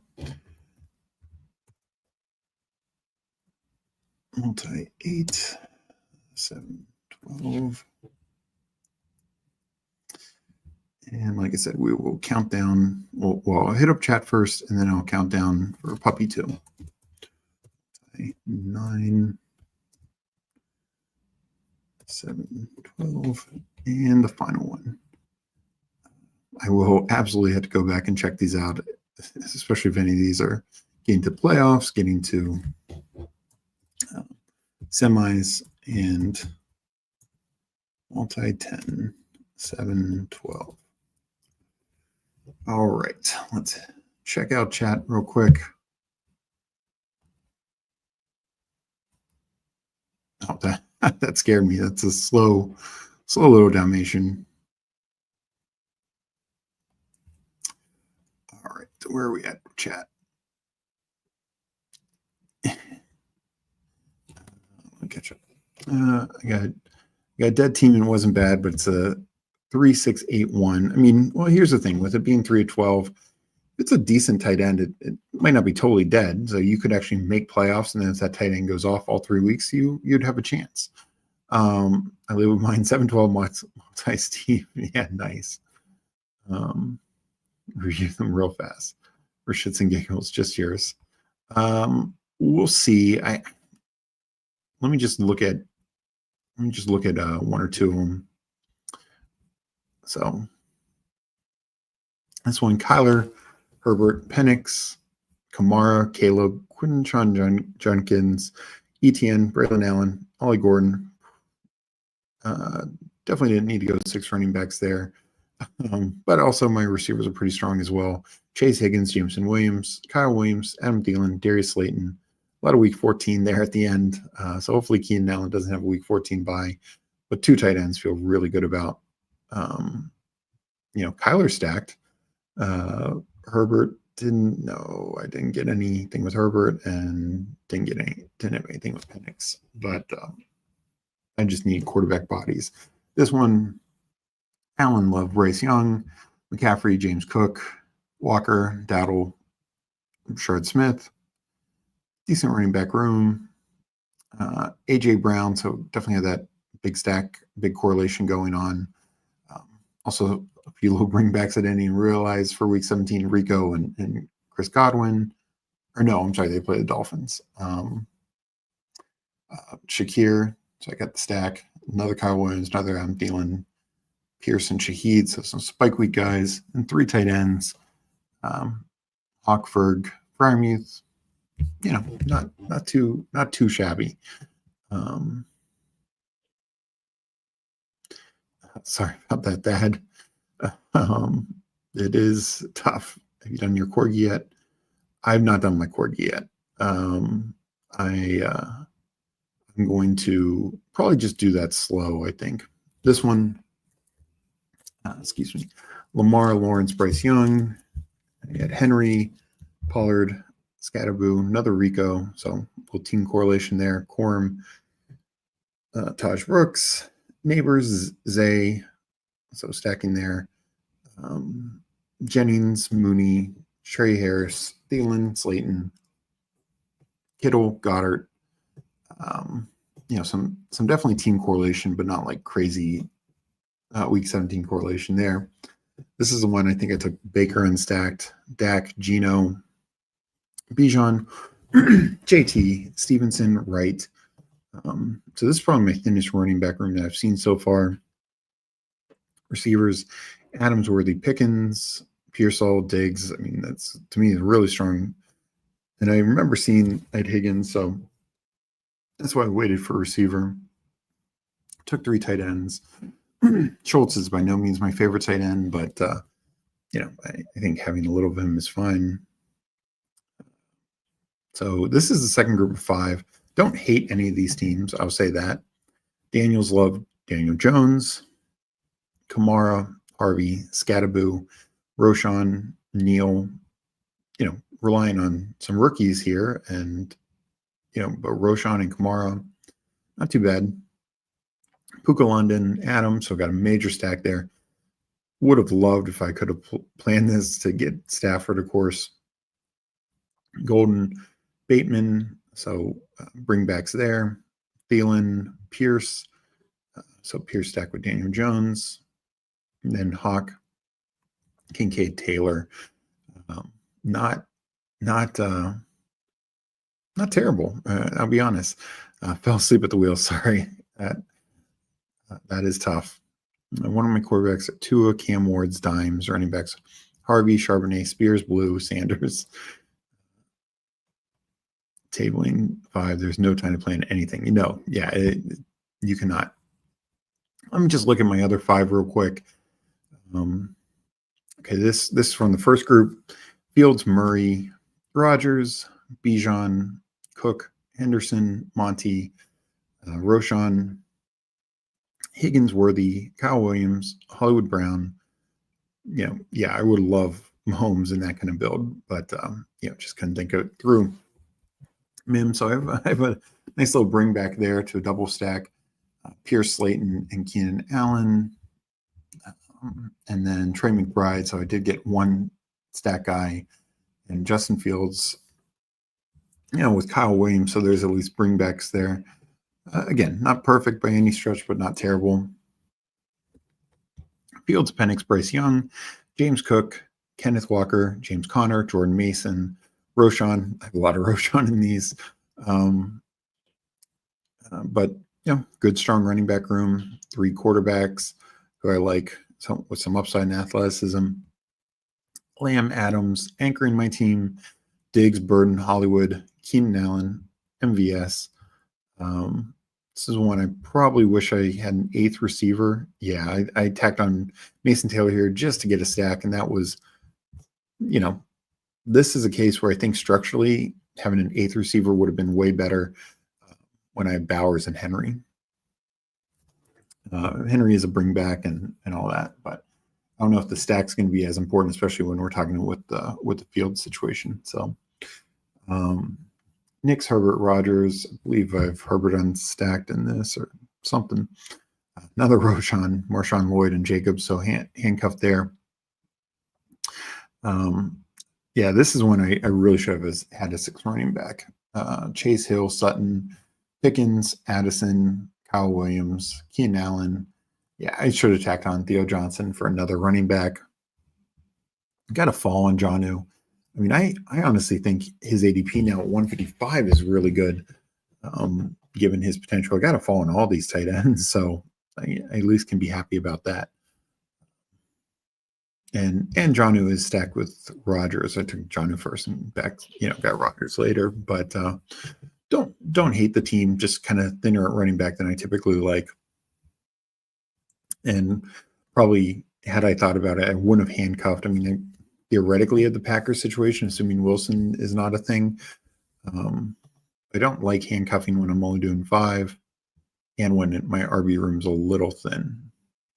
Caleb, May, McCarthy, CMC, Kamara, Connor, then Rico, Braylon Allen. It's a really strong RB room at the top. And just happenstance, the first 3 guys are all 2017 running back class, rookie class. And we have A.J. Brown, Devontae Adams, DJ Moore, Steph Diggs, Adam Thielen, Slayton, and Calvin Austin. Who were my quarterbacks? McCarthy, May, Caleb. So I got some more stacks here with more Diggs. And then I had Hawk. Did I have to tack on Juwan Johnson? No, but I think it's fine. Final one, Jane Daniels, Geno Smith, Aaron Rodgers, Achane, Kyron, Kamara, Scattaboo, Hunter, really strong running back room. And I do like, they're just waiting until the kind of the very end. Neighbors, Chris Godwin, Steph Diggs, Darnell Mooney. This is the one I got Mims on. We talked about him. Hollywood. I mean, I think this wide receiver room is really strong, so there I waited. And then, I kind of tacked tight end here. Did I need 3? Necessarily no, but I think it's a really strong group. I took Ertz early because I have him at a higher ranking. I don't think it was auto. I'm pretty sure I did that. But knowing that I had Jaden. So of those 10, I really don't hate them. I think they turned out pretty well. Let me hit chat and then we will go to the draft. See, maybe 1 or 2 of mine have a chance. That's the thing, Eddie. You don't know. Again, the 3 of 12. I think a lot of people are out there autoing or multi-tabling. Thank you, Meg. I appreciate that. Doing team, I have 1 tight end, which is Warren. I love the team. Hey, if you could get by if Warren has a good year. If Warren ends up as a top 12 tight end, top 10 tight end, and he misses that one game. 2 years ago, when Underdog, the last time Underdog had a regular season prize pool, I had a team. I had 3 teams that got for the BBM. Of my 40 teams, 3 of my teams got in the top 10,000 for the regular season prize. My highest scoring team was a Fields Komet team. I think I had DJ Moore also. It was a big bear stack. I had 3 quarterbacks, so when Fields was out, it hurt me a little bit, but not terrible. But I only had 2 tight ends. I had Komet and Freiermuth. And there was a week because Freiermuth was injured. He's supposed to come back that week, but re-injured himself the day before or during warm-ups, whatever. Didn't play. So I took a stone 0. Not only advanced that team, but I was a top 10,000 scorer. So just to kind of show you, this is why tight end is the one position where you can go weaker at. Excuse me. If you really like the team overall, a good team can carry a bad tight end room or even a 0 from tight end. So you might be okay. if we hit 750 YouTube subs by Friday, I'll multi-table Puppy 2 with Curb Your Enthusiasm music playing. That would be interesting because Meg is not one to multi-table. That is not, something she, I know, likes to do. But hey, we get 750 subs by Friday. Who knows? Maybe we can, because this week's Jeopardy is Justin Herzig and Cody, so it should be a really good one there. So let's get to 750 YouTube subs by Friday. Meg multi-tabling, that could be must-see TV, not gonna lie. Quarterbacks, Baker, Geno, Darnold, Bijan, Chase Brown. Yeah, I mean, that's a good team. I actually think that team could advance, especially in the 3 or 12, man. Meg, get a big expose for you all, and let's retweet it. Yeah, let's do it. Kelly agrees. Meg, that'd be good for content. Thanks, Eddie, for all the support. Yeah. All right, I will enter in. And by the way, thanks for joining, Kelly. Hope you're doing well. How are you doing with the? Are you doing these Little Dalmatians? Are you doing any of the regular Dalmatians? Puppy 2. Hope it's all treating you well. I'm going to enter a Puppy 2 in 1 second. I can now I can clear up my slows after the stream. And let's get it going. Let's see what the corgi's at. I probably will still enter this. I'll still be open for a few more days. Greyhound is getting near field. Also, this is the tournament. I think this is one of the best tournaments Underdog does. I know it's only fast only, which can be tough, but I really think the Greyhound is one of the best tournaments Underdog has out there. So let's not do Dalmatian. We will do a Puppy 2 fast. I will count it down. This time I will count from 10. Let me just catch up with chat before we jump in. I'm here to see Meg panic and pick Scatterby 101. That is possible, Eddie.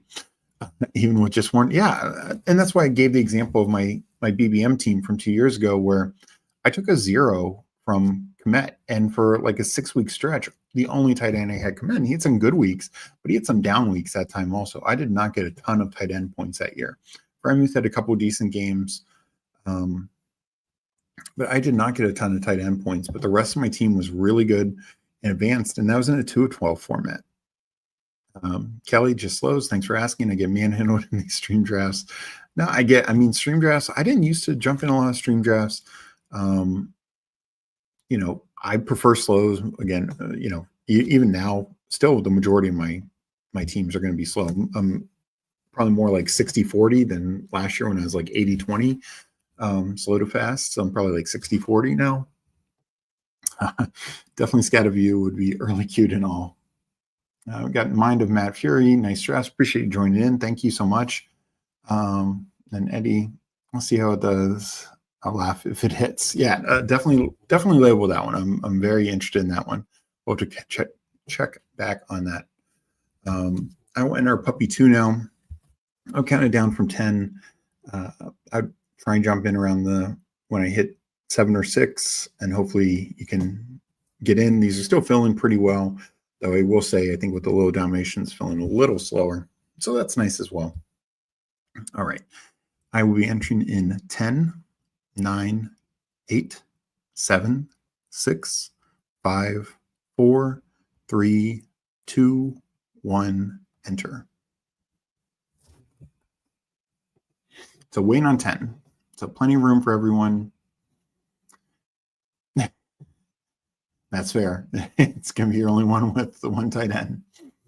So yeah, you do label the build, so that way you'll easily know which one that is.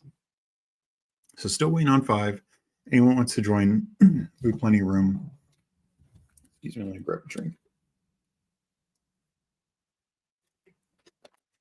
Thank you everyone again for so much for joining in chat, liking the episode, all the support you show Fanspeak on Twitter, on YouTube.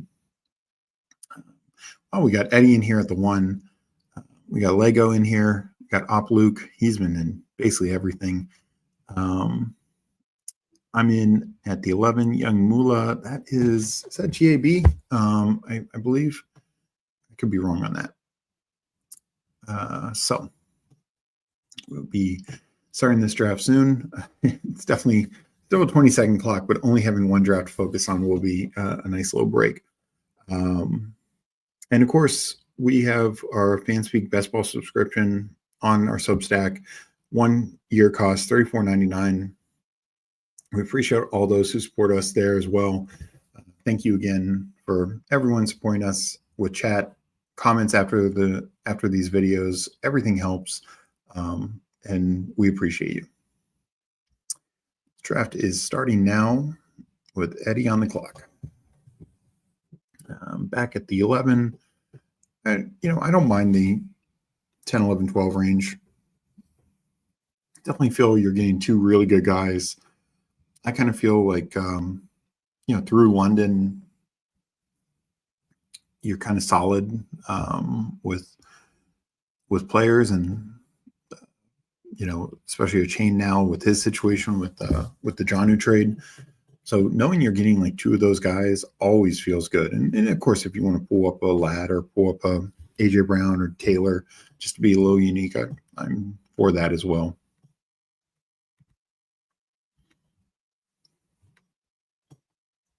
Nice. That's what I thought. Good to see you, GAB. Hope you're doing well. Not sure if you caught it. I just did 2 rounds of 5 Little Dalmatians, multi-tabling each, all at the same time. Those were interesting, I should say. But overall, I liked how the teams turned out. So we're coming up here. After I make my picks, go back to the board. Nothing too crazy so far.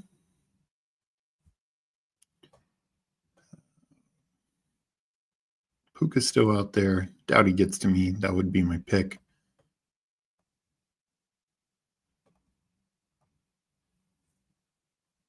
And Puka does fall. I will 100% take Puka there.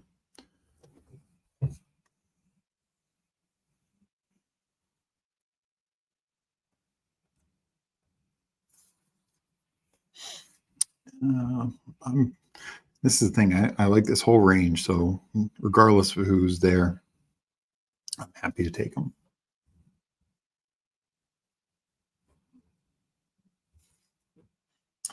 Young starts with the chain. Like I said, yeah, the 12 spot's nice. I mean, whether you double tap receiver, double tap running back, 1-and-1, you always feel like you're in a good start. So he brings uphill and doubles that up. I'm going to, even though London's at week 17 stack, I feel like Puka Amon-Ra is probably a little bit more rare. So I'm fine doing that. And we're going to the board. 1 through 4 and 11, 12. Yeah, no, I think and honestly, the biggest reason I dislike the middle is, you rarely get anyone to fall from the top 6, and then you just can't control it. Like, CMC's a good pick. Malik Neighbors are good picks. These guys all here are good picks, but it's like you just can't, you don't know. This guy Swamp Fox doesn't know if he's getting AJ Brown or if he's going to have. I've seen Derrick Henry fall back. I've seen London there. There's just less control. So I agree. I like, you can kind of plot it out a little bit better for your first 3 picks.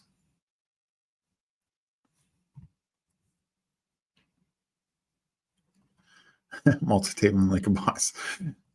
Yeah, no, it actually, generally speaking, I thought it went okay. I missed a couple of picks. I have my own rankings in. I have limits in. But I never went on auto, which is nice. And,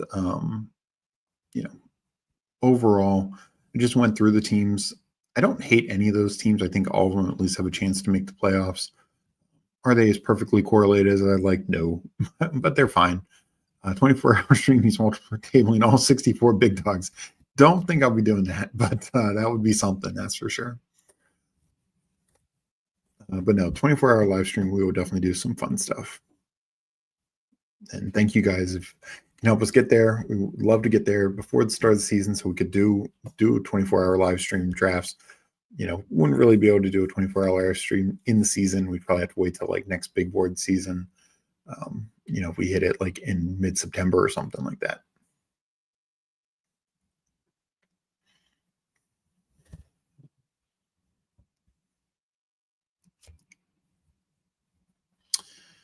So coming back up.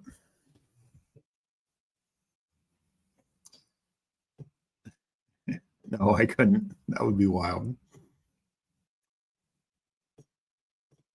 Yeah. I've been a few.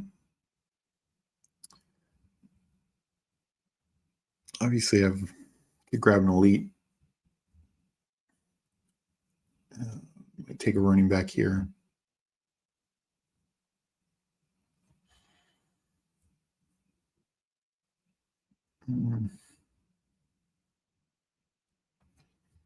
I'll just go Lamar. It's,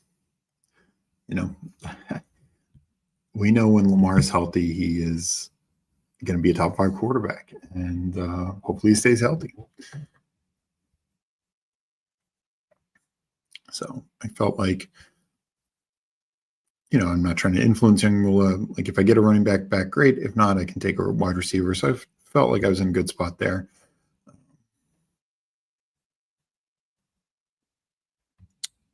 And we'll see what he does.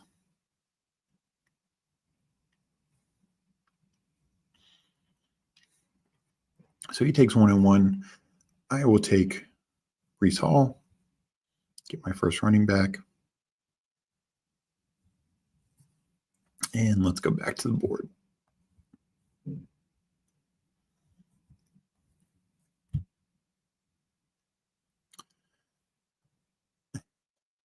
We got a month. Let's push and rate on X and get more exposure for you. Well, thank you. No, I mean, both Meg and I, know a lot of the other streamers getting chats. I'm going to try and get on more shows and get more people on my show. Telegram for y'all while you have Discord. Yeah, we're going to be setting up Discord in the next week.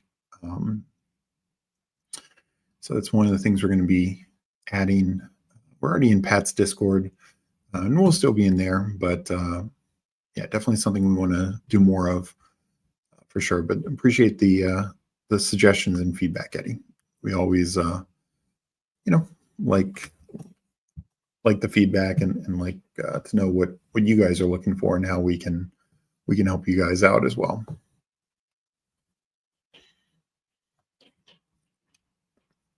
Eddie on the clock now, making the turn. Takes 2 more receivers, so he's got a 0-1-4 build. Very, very strong at receiver.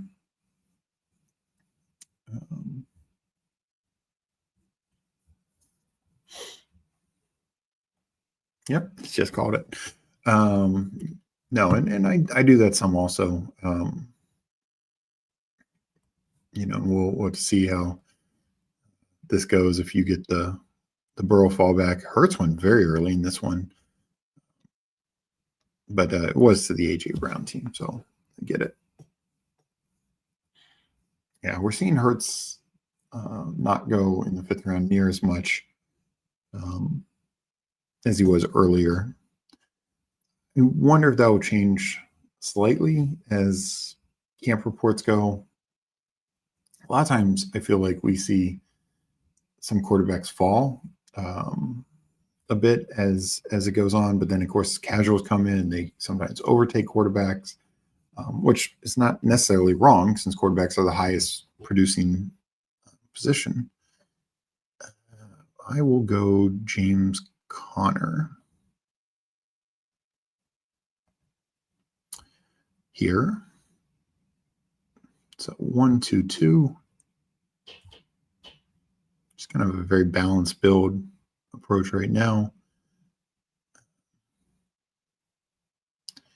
Tunze goes, but I'll hit up a receiver here. Could do Addison for a bring back. Like Jennings, like Olave also. don't think there's a wrong answer for me there. And Mula takes Debo. I will take Addison. I know we're still waiting on the suspension. He probably will fall slightly after that occurs, but I don't think it matters as much for things like the Puppy and BBM.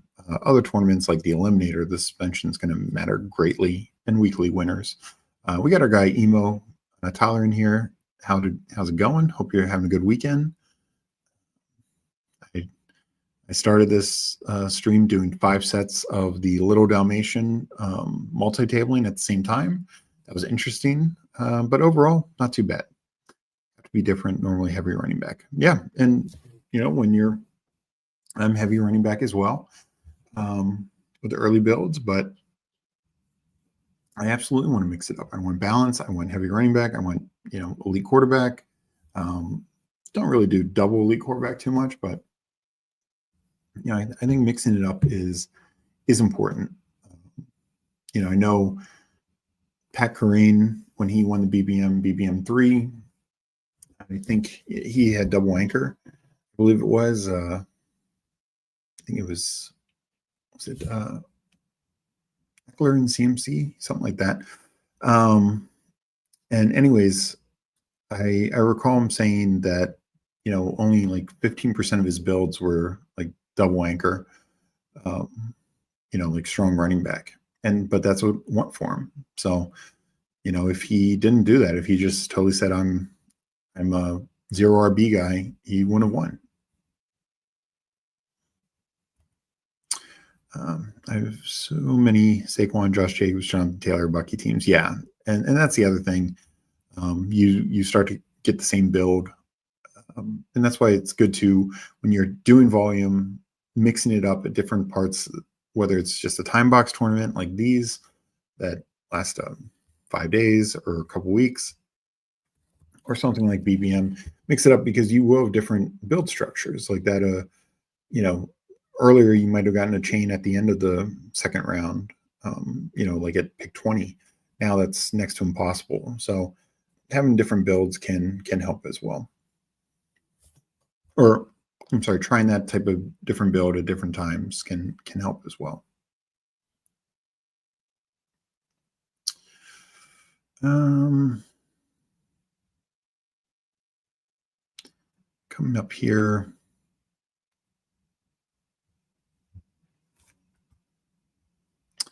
Aaron Jones goes. I'm going to take Jaden Reed. I'm a little lower in him, and I know my ownership isn't super high in him right now. Opens me up for another number 2 quarterback option, and just different buy than the week 8. We'll see what comes back to me here.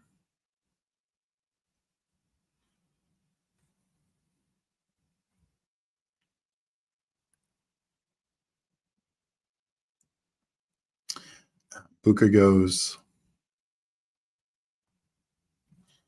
Just going to take Diggs. Like I mentioned earlier, I'm super bullish on him.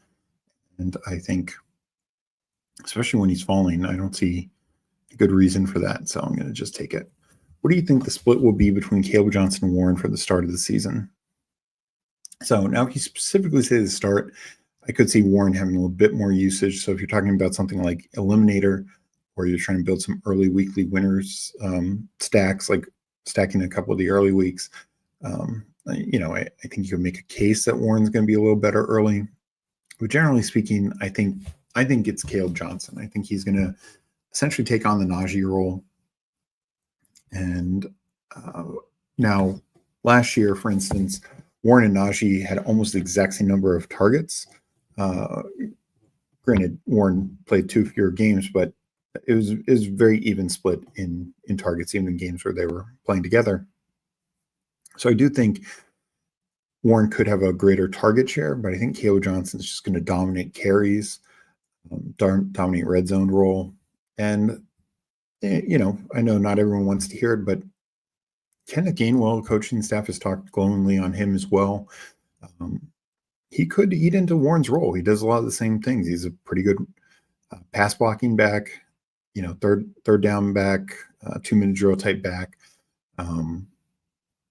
So there's a little threat there. I think Caleb Johnson, barring like him fumbling 6 times or something crazy, I think he's going to be the workhorse back on this team, and particularly the goal line back. He's a zone scheme runner, but that's what Arthur Smith runs. So he's actually a better fit for the offense than Najee was. So that could also just lead to him getting more opportunities, particularly in the running side of things. As a passing receiving back, instead of it being like 55-45, it could be more like 65-35 in terms of the split of the targets between the two, in favor of Warren in that case. But I just think Johnson's the more valuable and higher upside. He's more likely to spike. I think Warren probably will have enough usable weeks, like 4 to 6 usable weeks, like 10-point weeks. But is he ever going to hit a 20-point week? I mean, I don't know. He just hasn't had a big touchdown role in his entire career. Both rushing and receiving. I think he's got, I'd have to look it up, like 8 total touchdowns. So not exactly a big time scorer. I will say the Steelers last year, if you combine Justin Fields and Russell Wilson's rushing, it was like 500-600 yards, 7 touchdowns, 6-7 touchdowns. So there could be, even if the team is essentially exactly the same, scores the same number of yards, same number of points, from a rushing standpoint, that's not going to be Aaron Rodgers. I will. So, you know what? I'm going to take Bateman. I want the stack more than Scatterboo.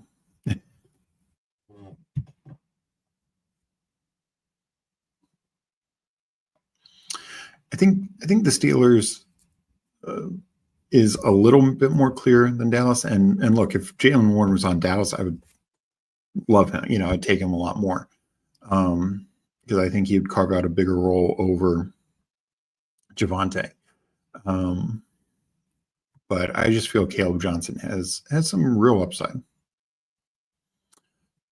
But no, and yeah, I mean, that's just my read on it. It's definitely something, this is one we need to read the camp reports. We need to see how it's going. The early reports after he was drafted and minicamp was Steelers view Caleb Johnson as a workhorse running back. And so I'm going to take them at their word. And that's how it projects. I mean, Warren's just a smaller guy. Let me look it up. Jaylen Warren, he's been a fine satellite back, like change of pace type guy, little work out of the backfield, but he's not like, I think people look at the size, the 5'8", 215, and they think, oh, he's Austin Eckler. And Eckler early on in his career just showed he had a much bigger passing role and red zone role. He got a ton of touchdowns. I mean, for a guy who, I'm looking it up now, he's in his 3-year career, 346 total carries, just 6 touchdowns. And in, let me make sure, not on the clock. That would be bad. Definitely don't want to be missing picks in this. And in, 154 targets, 127 catches, he has 0 receiving touchdowns. So for all the hype of his receiving ability, he's actually not getting you as many receiving points. 2 years ago, he did have 61 catches, but only for 370 yards. He had 310 yards last year on 38 catches. So better yards per catch, but less total points because of the half-point PPR aspect of it. But that being said, as much as I'm bullish on Caleb Johnson, he's like my number 2 or number 3 back right now, I want a little Warren. I think his ADP is fine. Just don't think there's massive upside. I want him in more like particular types of builds. And you're welcome, Matt. I appreciate questions. That's generally what this show is here for, to, of course, be doing drafts, but really talking ball. I like talking, football in general, fantasy football, best ball, of course. So I'm happy to answer questions, debate certain topics, hot button things, whatever. But I'm just trying to give my feedback, my opinion, what I've seen, my research, and I'm happy to share it.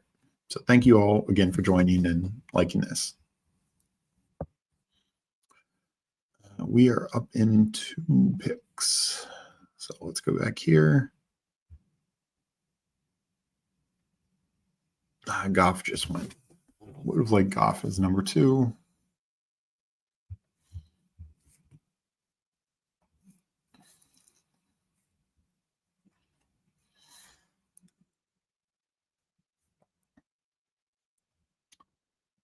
Yeah, I'm going to take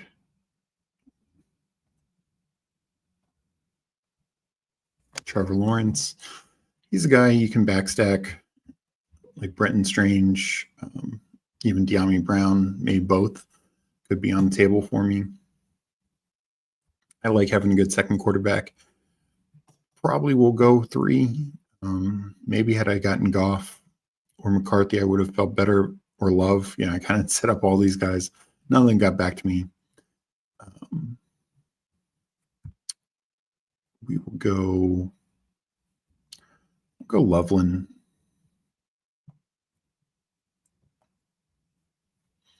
He's still falling a little bit, so enjoy that.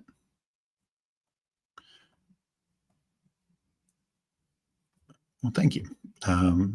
Also, Eddie has a pretty good wide receiver room. Not sure if you're talking about me or Eddie, but Eddie definitely has a strong wide receiver room. He tacked on Marvin Mims, got Justin Fields, really caught up at running back here with Caleb and Quinshawn plus ETN. So, he now has 4 pretty likely starting running backs, starting tight end, like what Eddie's done here.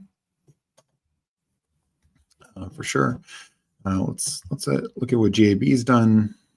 A chain, Hill, so he double tapped Miami there. Kyron, Mike Evans, Adunze, Debo, Hawk, and Buka, Tyron Tracy, Caleb Williams, got Tua, so makes total sense with his first 2 picks. Rashard White, so yeah, really, a lot of Tampa there. So just really massive Week 17 stack of that Tampa Dolphins game. But don't hate that, because that's one of the better games. I like that week. I like the Tampa side more, but if you like the game, you like the chance, you want both sides of it. So that's going to be a fun team.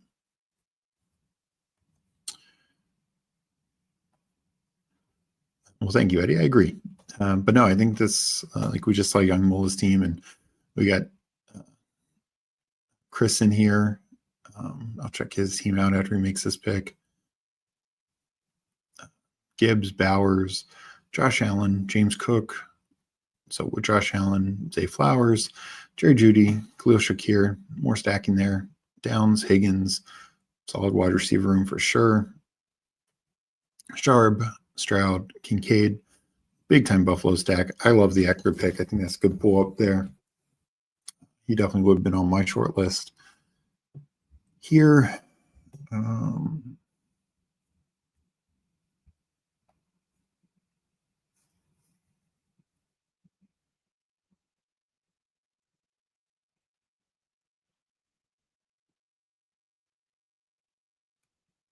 so Stafford goes.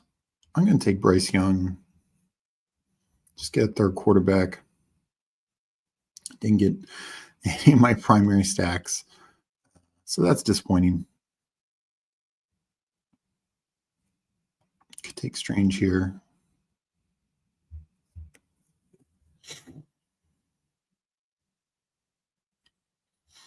So we'll see what comes back to me.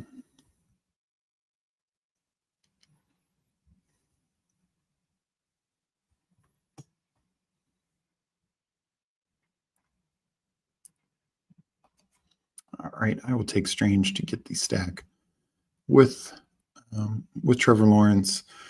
We'll see if we can get a stack with Bryce Young later. If not, no big deal. He sneakily has a pretty decent rushing upside as well.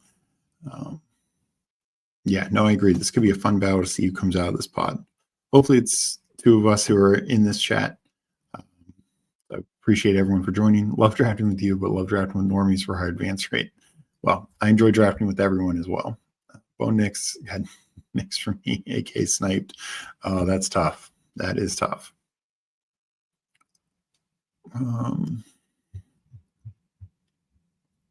Let's go to the board. Let's see where we're at here. And I think I will probably end the stream after this draft. We'll talk about it, review some.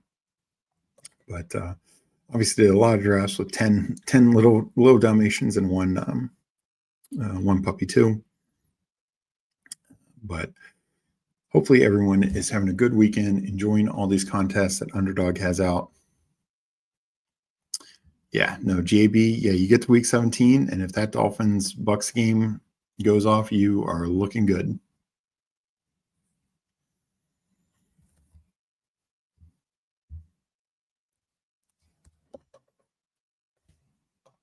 So, Eddie Tapp, Thielen, Ertz, two of my favorite players. That totally makes sense for his team and build. But good value veterans. I know people knock veterans, but Thielen was, even if you just look at total points last year, Thielen I think ranked 50th in total points for half-point PPR. He missed 7.5 games. He's going as like wide receiver 60 something. So he would just give value if he did what he did a year ago and missed that time. And for points per game, he was like 31st. So I think he's just such a steal in these, 13th, 14th, 15th round, wherever you get him.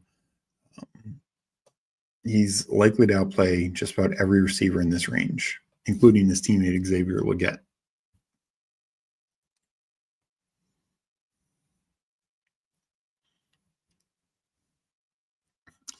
After I make these picks, I will go back to chat.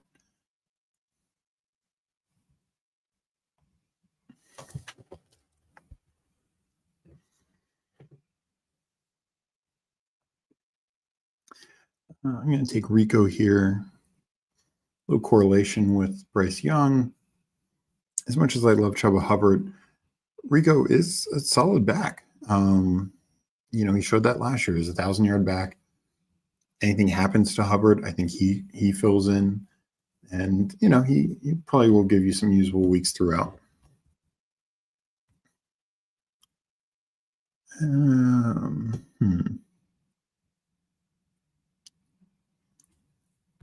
I feel pretty good with how I invest in receivers, so I'm going to wait on that a little bit more.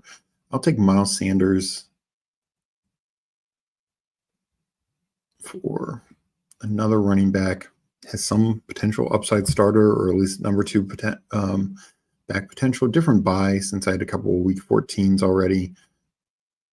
I mean, you can make the case that I could stop at 6 receivers. I think I'm tacking on a 7th, but I took 6 through 107 picks. That's a pretty strong room.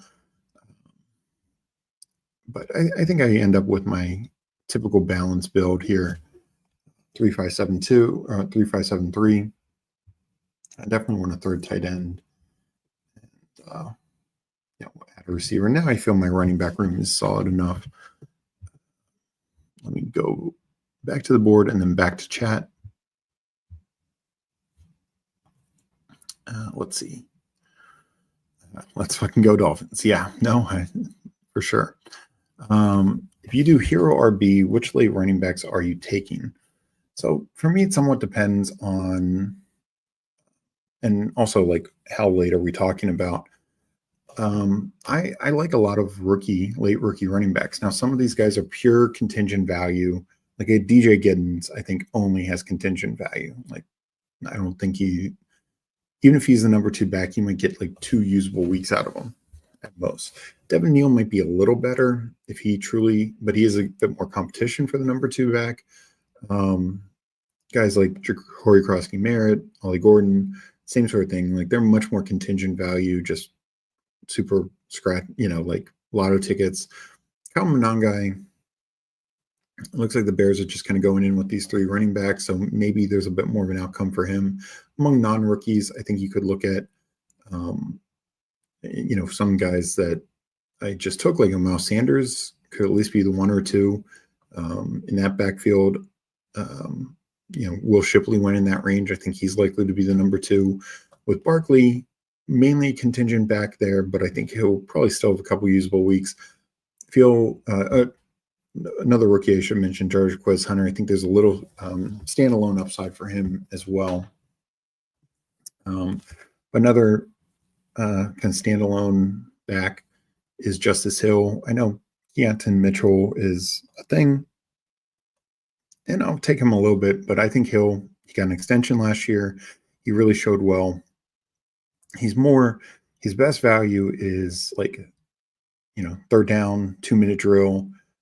If Ravens get behind and are throwing the ball a lot, he's better chance to hit. But in 15 games last year, he had 4 games of 10 plus points, including 2 like 15 plus. So that's not too shabby. Let's see, these 2 picks here did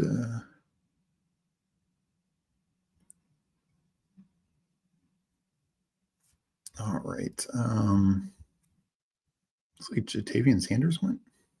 Yeah, we'll take Freiermuth. You can make a case for Juwan above him, but probably should have gone Juwan from a bye week perspective. But I like getting Freiermuth in the 200s. I really think he is going to be fine. I think he finishes definitely as a top 25 tight end, potentially top 20, and there's paths where he is better than Jonnu. Is Coker gone? Looks like he is. So we're going to take Nick Westbrook-Akeen. Finish this draft up. So Kelly, I'm not sure those were, if you're talking about backs that late, I mean, there's a whole tier above that, Bigsby, Roshan, Wright, Algier, Eckler. I really love that group. When I'm going hero, I want those kind of backs because those guys can get me a lot of usable weeks. Some have more contingent upside than others. So especially like double tapping in that range or even a little higher with a guy like the Ray Davises or Rashard White, the same sort of thing. Those are the backs that whether you're going zero or hero, I want some of those backs. I mean, those are not just pure contingent guys. They're not just pure satellite guys. Like some of them have a little of both. And like Rashard White, he will get multiple usable weeks. I'd imagine even if Bucky's fully healthy, I bet Rashard White gets 4 to 6 usable weeks this year.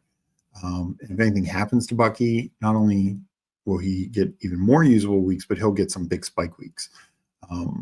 Eckler, a little less in that regard, but I think he's can do that. Same with Algier. Anything happens to Bijan, Algier is like RB, top 10 RB. Braylon Allen is another one in that range I like. So yeah, we'll hit up chat, then I'll check out how the draft ended for everyone. I left the Allen, sorry for taking your stack, but also hoping Bryce fell to me. No worries. I didn't really expect, had Strange gone, GAB taken Strange at the turn, I would have taken just pulled Thielen up. That's why I took Bryce Young first. But I wasn't too worried about it. I thought I'd get Jatavian Sanders back. He didn't come back. No worries. Week 14, we're going to be tied. Bryce, the only going to have a big game for a sweat. Yeah, that could happen. Your take on Pat Bryant. If they play Bailey, they definitely give Pat a chance. Yeah, so, the Broncos, we talked about before about Mims and his spike week potential, his deep threat potential. I like Pat Bryant. I'm taking a good chunk of him. He's rising up a little too much now. I wish he would stay kind of in the 150s, 160s. I think that's a much better range for him. But I think they do give him a chance. These are camp reports to watch. You have Franklin, who not only his second year, but he does know Bo Nix. They played at Oregon together. Vele, who got on the field more than him last year, but he's older and I think more limited. So I think Pat Bryant's going to have a real chance. I want a good percentage of them. I love the Denver offense. But I think after Sutton, it is kind of a mess. So I'm just taking I'm taking shots at Mims and Bryant. I mean, pre-draft I had some Franklin Vele, but now with them adding Bryant, I'm not really taking them. And I also think, some of like what Mims did last year, probably Evan Ingram and RJ Harvey will do more of. But Mims can still have his value as just like a deep threat. Taj Brooks and Brashard Smith, rookies late to right. Oh, yes, those are two other rookies. And I think Smith, especially, like Brooks is the guy who has both maybe some standalone value and probably contingent value. Brashard Smith probably is just this satellite back kind of style, like the poor man's Jerick McKinnon. Not, if anything happens to Pacheco, probably Hunt takes over that or Mitchell takes over that role. Not so much Brashard Smith, but I do like Brashard Smith. Caleb Jenkins Blue take over them. George share the touches on the team. Yeah, that would pay off because you do have a really strong running back or wide receiver room. You're welcome, Kelly. Appreciate the questions. I don't know, maybe our wide receivers even. Yeah, my wide receivers I think ended up pretty good with taking 6 in the top like 107 picks. That Jonnu trade frustrating. Thought Freeman had clear ability to be second target earner in Pittsburgh, which can fuel big tight end finishes. It can, and thank you for joining chat. But I mentioned it before, and I know it can be easy to just say, oh, what happened with Atlanta with Jonnu there and Arthur Smith, but it's honestly a very fair comparison. They have Drake London, Steelers have DK Metcalf. They had no other real receiver in Atlanta. Steelers, and Calvin Austin and Roman Wilson, we'll see what they are. That year, Kyle Pitts was Atlanta's number 2 target. Bijan was number 3, but then Jonnu was 4. He had like 70 targets, 500 plus yards, 3 touchdowns. Pitts had, 90 targets, whatever it was, 650 yards, 3 touchdowns. That was with Desmond Ridder and Taylor Heineke at quarterback. They only threw 17 touchdowns on the season, only 500-ish attempts. I think Aaron Rodgers, takes those attempts to, even Arthur Smith, who's more run heavy. I'm guessing 575, 600 for attempts for Aaron Rodgers, maybe even more. And he had 28 touchdowns last year with the Jets. Maybe he doesn't have to do that with the Steelers, but 24, 25 touchdowns for sure. So there's still paths for Freiermuth and Jonnu. Like, yes, I don't think either one is going to finish as a top 5 tight end, maybe in top 8. But could one still finish in the top 10 if touchdowns break their way? And that's why it actually could be Freiermuth. Even if he ends up at 3rd in targets behind Metcalf and Jonnu, we've seen Freiermuth get 7 touchdowns before. He could do that again, and that could actually push him ahead of Jonnu, even if Jonnu gets more total targets. So I think it hurts their upside, and so for something like weekly winners, I'm not really going to be interested in them since we're looking for spike weeks. But I think you're going to get a lot of 10 to 15 point weeks from both these tight ends, and some of them in the same week. Dylan Sampson, Jerome Ford, Justice Hill are free. Yeah, no, they absolutely are. I take probably more Ford than Sampson right now, just because I wonder. Like, I liked Sampson as a prospect, but Ford has been pretty good. So I think it could be tough to knock him off his job. Bo Nick surprised me with his deep ball accuracy. Franklin and Mims can win you weekend 1 to catch. Yeah, Leo, I agree.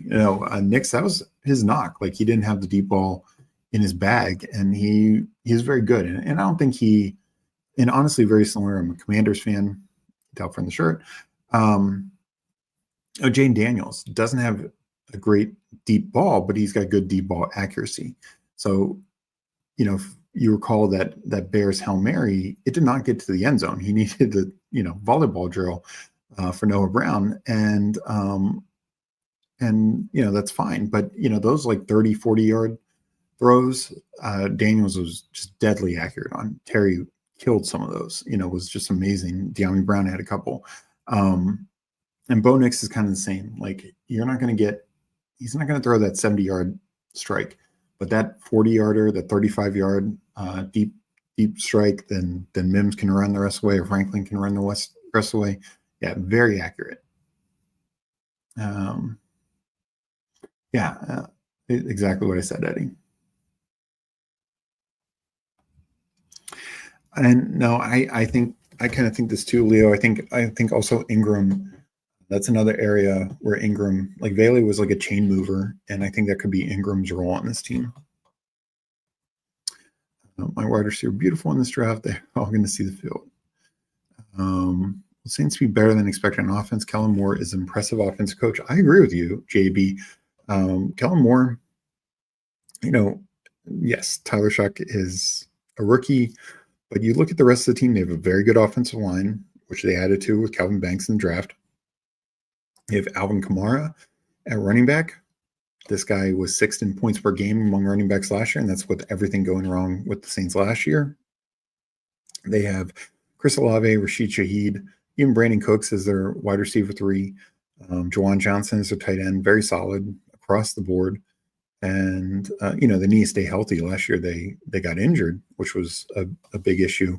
But even the depth at running back is much better with both adding Cam Akers and Devin Neal. I don't think we're going to see Taysom this year. So it's going to have to be more natural. But Kellen Moore, let's not forget, he coached through times where Dak Prescott got injured and, Cooper Rush, they did fine and did okay and had some other key injuries. And with Dallas, with the Chargers 2 years ago, Mike Williams went down early. Josh Palmer was in and out of the lineup late in the year, or Eckler missed some significant time. Late in the year, Herbert and Keenan Allen got injured. Now at that point, they were out of the playoffs. But, he coached up that team well. So I give Kellen Moore a lot of credit. And last year was probably the easiest he's had, of course. But even then, Hurts missed time, Brown missed time, Smith missed time, Goddard missed time. So they still kept on trucking and were obviously the Super Bowl team. So Kellen Moore has also always been very good in his pace. So that's a positive. How that translates with a rookie quarterback, maybe a bit of a question. Yeah, no, there's been some reports that Mims could have a true shot at the number 2 role. And yeah, Mims and Sutton is who I want the most. And then I'm kind of splitting Mims and Bryant. Saw BBM champ take Mims twice in the big dog. Scary that I don't have him much. Yeah. Well, I will say Mims has fallen. I don't know where. I'm guessing that was LeGrew 50.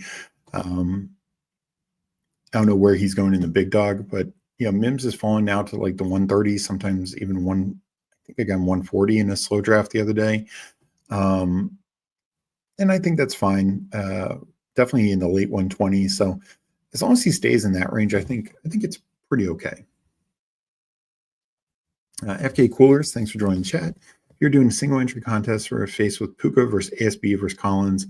I'm wondering how you'd rank them for raw fantasy points and ceiling this season. So in a single entry, I would probably, that's a good question.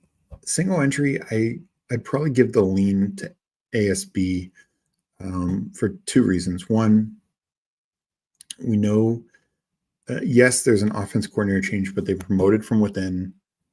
There's very little reason for there to be a major difference in the offense.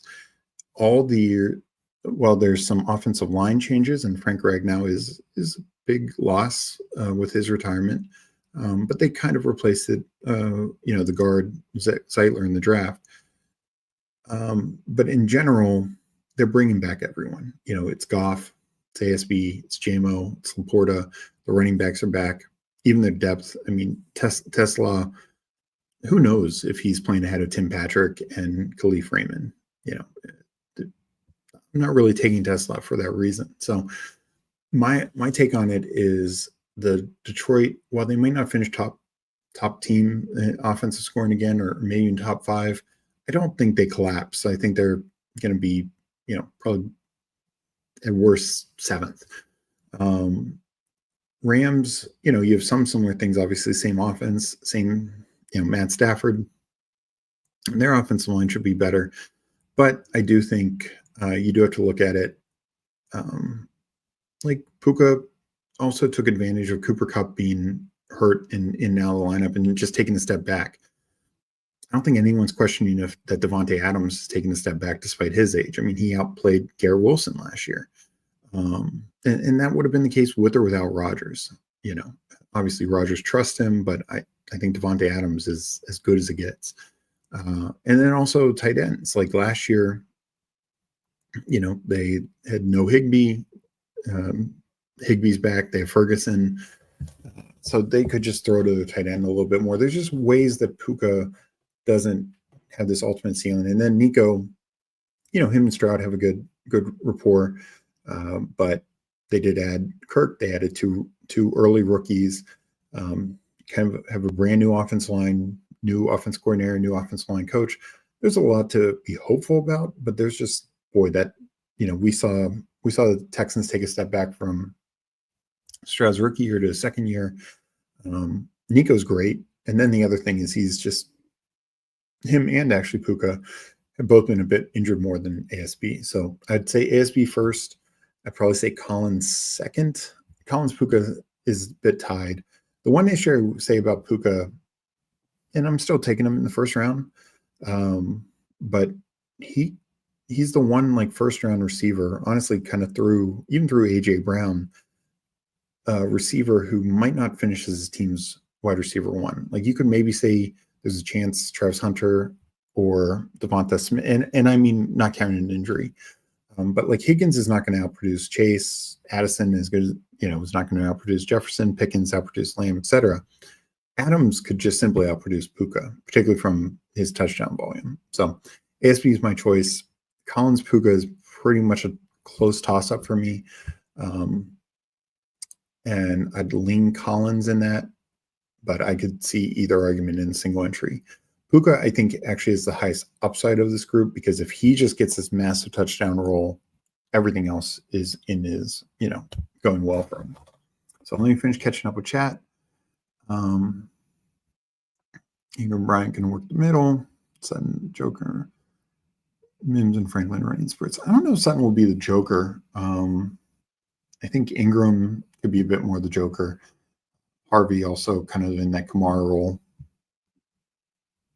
GAB, I'm scared of the Saints offense. Lave concussion, Shaheed injury, Kamara hurt, getting older. Got some bags because they had a nice O-line and play the Panthers, Jets, Titans. Yeah, they have a great playoff schedule. The Olave thing, yes, concussions are a factor, but at least his ADP's gone down. You're taking him in the 60s now. Last year was in the 30s, 40s.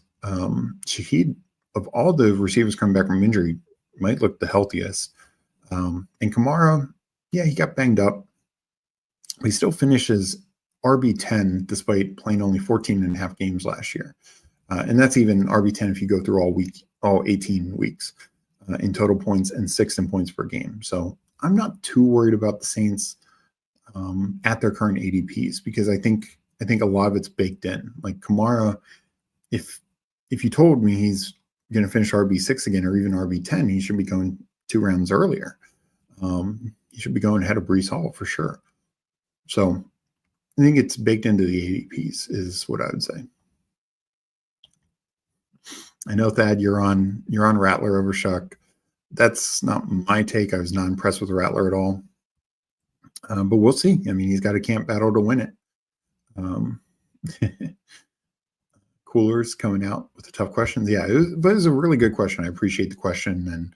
And FK, thanks always for joining the chat. Not sure if you saw, I did 2 rounds of 5 Little Dalmatians at a time, fast multi-tabling. That was fun and interesting. Not sure I recommend it for anyone else. So Eddie tried, and honestly, Eddie read at least one of his teams that looked pretty good. So, but it's tough. Glad Carr retired for Olave's health. Could see those hospital borrows. Yeah, I'm just not sure if Rattler or Shuck are going to be much better at that. Nico had a better offensive line. I think he's the better. Yeah, I mean, Nico is just the purest upside. There's just enough questions around that. So what I will say is Amon-Ra, despite him being like a slot receiver, you look at his last 2 years, his touchdown rate's really good. Oh, nice. No, appreciate that's what chat's for, giving away takes and talking ball. Well, I mean, good luck. I took Rattler a little bit in Superflex. I mean, that's where I'd take him. I just didn't see it. I wasn't super high on him coming out. Um, didn't think he looked amazing at South Carolina. And in the games that he played, I think he's probably just a long-term backup. But we'll see. Maybe second year, new coach Kellen Moore could really help him. I think Kellen Moore, like I said, is a very good coach. FK, thanks so much for the detailed breakdown. Was leaning SB2 for the floor ceiling combo. Yeah, that's one thing I will give detailed breakdowns whether you want them or not. But no, I'm glad you appreciate that. So thank you. Puka's problem is he thinks he's a tight end, such an aggressive blocker. Yeah, he gets himself hurt a little bit. I mean, he does a lot over the middle of the field, takes hits from linebackers, safety, so that's part of it. Yeah. No, I mean, the starters were out by then for most of it, but we'll see. Well, Saints battle will be one to watch. I'm definitely more in the Shock camp. And that's a concern. What I will say is you could say the same thing about the Giants last year. You could say the same thing about the Colts last year. They had both teams had multiple fantasy viable receivers and weapons. Even bad quarterback play can get guys there. Maybe it affects their ceiling. And so that's why, it's already baked into their ADP. Like if Olave was going at 40th, I'm not taking him. If Shaheed was going at 75th, I'm not going to take them. But where they're going, I think it's fine. But yeah, I can understand maybe not wanting to be overweight on them. I was listening to your stream as I did 2 puppies at a time plus slow drafts, and I didn't envy you. Yeah, overall, they turned out okay. I think I remember seeing you in chat last night saying, Eddie, or FK, that you were going to enter. Or are you doing these all? Did you do the Little Dalmations all slow? Eddie tried it. Yeah, you can say it, Steve. No, I think, the one you read me was fine. You need Warren to be okay. He can't be a bust at tight end, but overall your team was strong. I've been grabbing a few Shuck shares, say it 3 times really fast. Shipping Shuck share, shipping Shuck share, shipping Shuck shares. There you go. Rattler was a more accomplished NCAA. He was, but both were extremely highly recruited. I know Rattler was very highly recruited, but I don't know. I didn't see it. There's a reason he lost his job, not just because of Caleb. And Shuck, it was injuries that affected Shuck. He would have obviously had a much better career without the injuries. Yeah, I did just end up entering all 101 just at slows because of how fast the contest is filling, and the puppy 2 will be hard to max. Yeah, I'm not sure if I probably won't max the puppy 2. Probably get at least try and get 75, maybe 100. $1 million question is who's going to play the slot in Chicago? Whoever does will rise, and if it's the rookie, his ADP will jump in August. Yeah, I agree, Leo. We talked about that a little earlier, where I'm just down at DJ Moore at his ADP, and that's a situation where I don't think the risk of him not being that role. I think everyone assumes DJ Moore will be ASB, but it very well could be Burton. Honestly, it could be a Dunze. And that's just kind of a concern. Let me just take a quick look at the draft, and then we'll get on out of here after final questions. There's the puppy 2. So that was my 12th. I have a bunch of slows going. OU full draft. My team: Lamar, Lawrence, Bryce Young. We all saw it. Paul Connor, Cam Scattaboo, Rico, Miles Sanders. Okay, running back room. Don't love it. I took Puka here. Definitely at 11. I'm taking him. And I got ASB. So my answer, FK, is both in this draft. Jordan Addison, Jaden Reed, Stephon Diggs, Rashard Bateman. That's why I waited all the way to the end to get my last receiver. Loveland Strange Briarmuth. Let's take a quick look at what Young Mula. Eddie first, since he was first position. Fields, DJ, Anthony Richardson. And that I don't, I'm not high on Anthony Richardson, but that's where you do it. You take both. You have the Colts room with Fields. That's pretty solid. Jacobs, Caleb Johnson, Quinshon, ETN, Jane Blue. I think you got 3 clear starters. ETN could be another one. Jane Blue maybe even get lucky, and he has got a bigger role.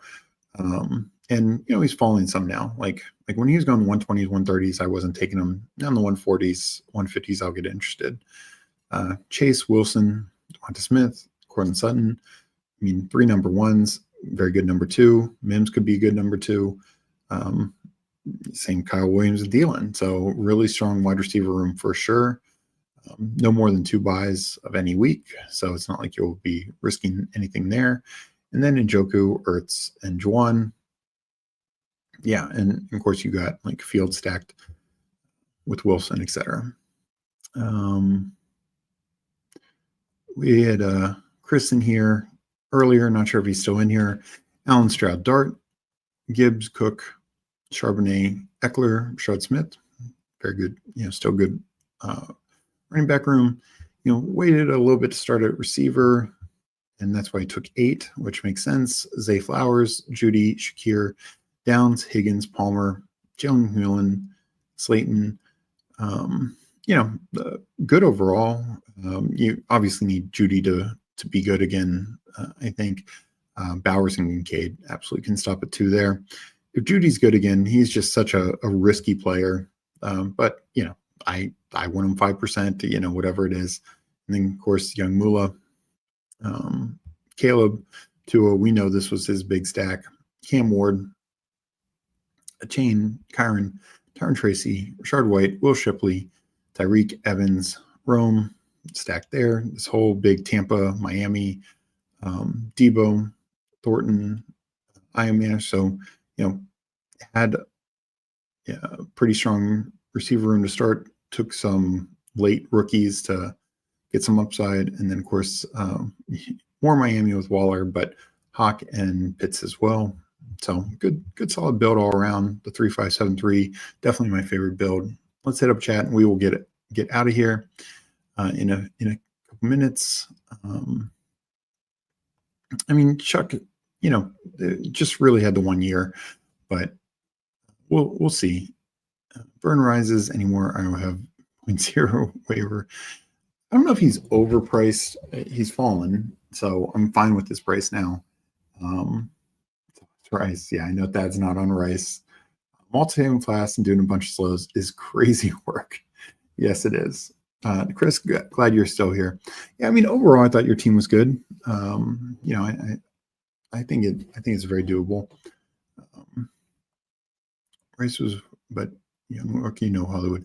Yeah, and that's the question with Rice. Like, to me, I think he's a good receiver.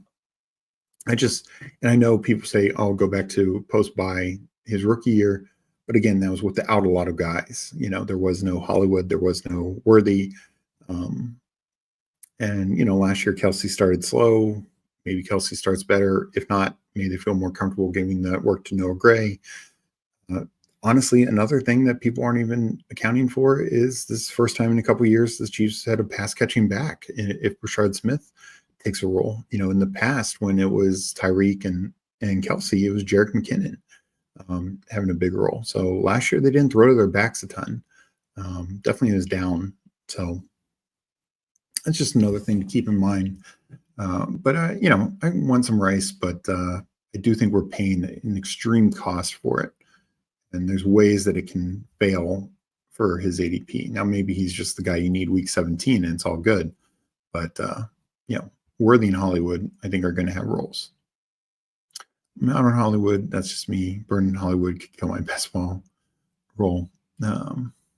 They paid Hollywood decent. Yeah, I agree. And, that's saying the same thing here. Like 2 years in a row, they wanted Hollywood in there. They were really hyping him up before he got injured last year.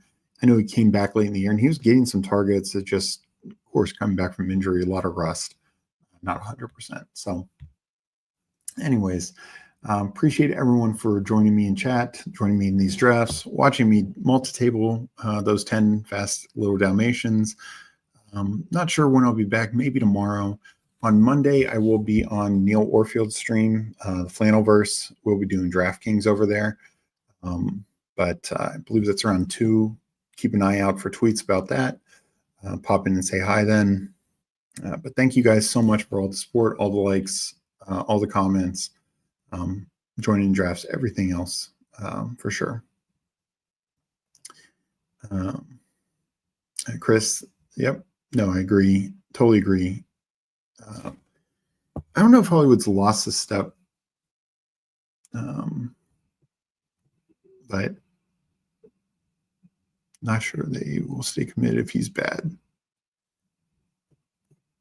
But I don't know if Hollywood's definitely lost a step. I mean, I would say he was slower when he came back last year, but that was coming back from injury. And probably wasn't in his best shape and everything. Leo, enjoy the rest of your day, bros. Yep, you too, Leo. Thank you guys. No, I agree, 100% agree. But I think one, he can do that. That was his role. Some with the Ravens, yeah, they weren't taking deep shots with him last year. Some of that was also offensive line issues. So we'll see. But thank you guys. Thank you, Best Ball and Call. Appreciate that. OPP Fantasy Football. Appreciate you. Thank you guys. We will head on out of here. Hope everyone has a good rest of the day. Maybe I'll be back tomorrow. Not sure yet. But hope everyone has a good rest of the day and enjoy these puppies and different Dalmatian drafts that are out there. Have a good one. I will catch you later.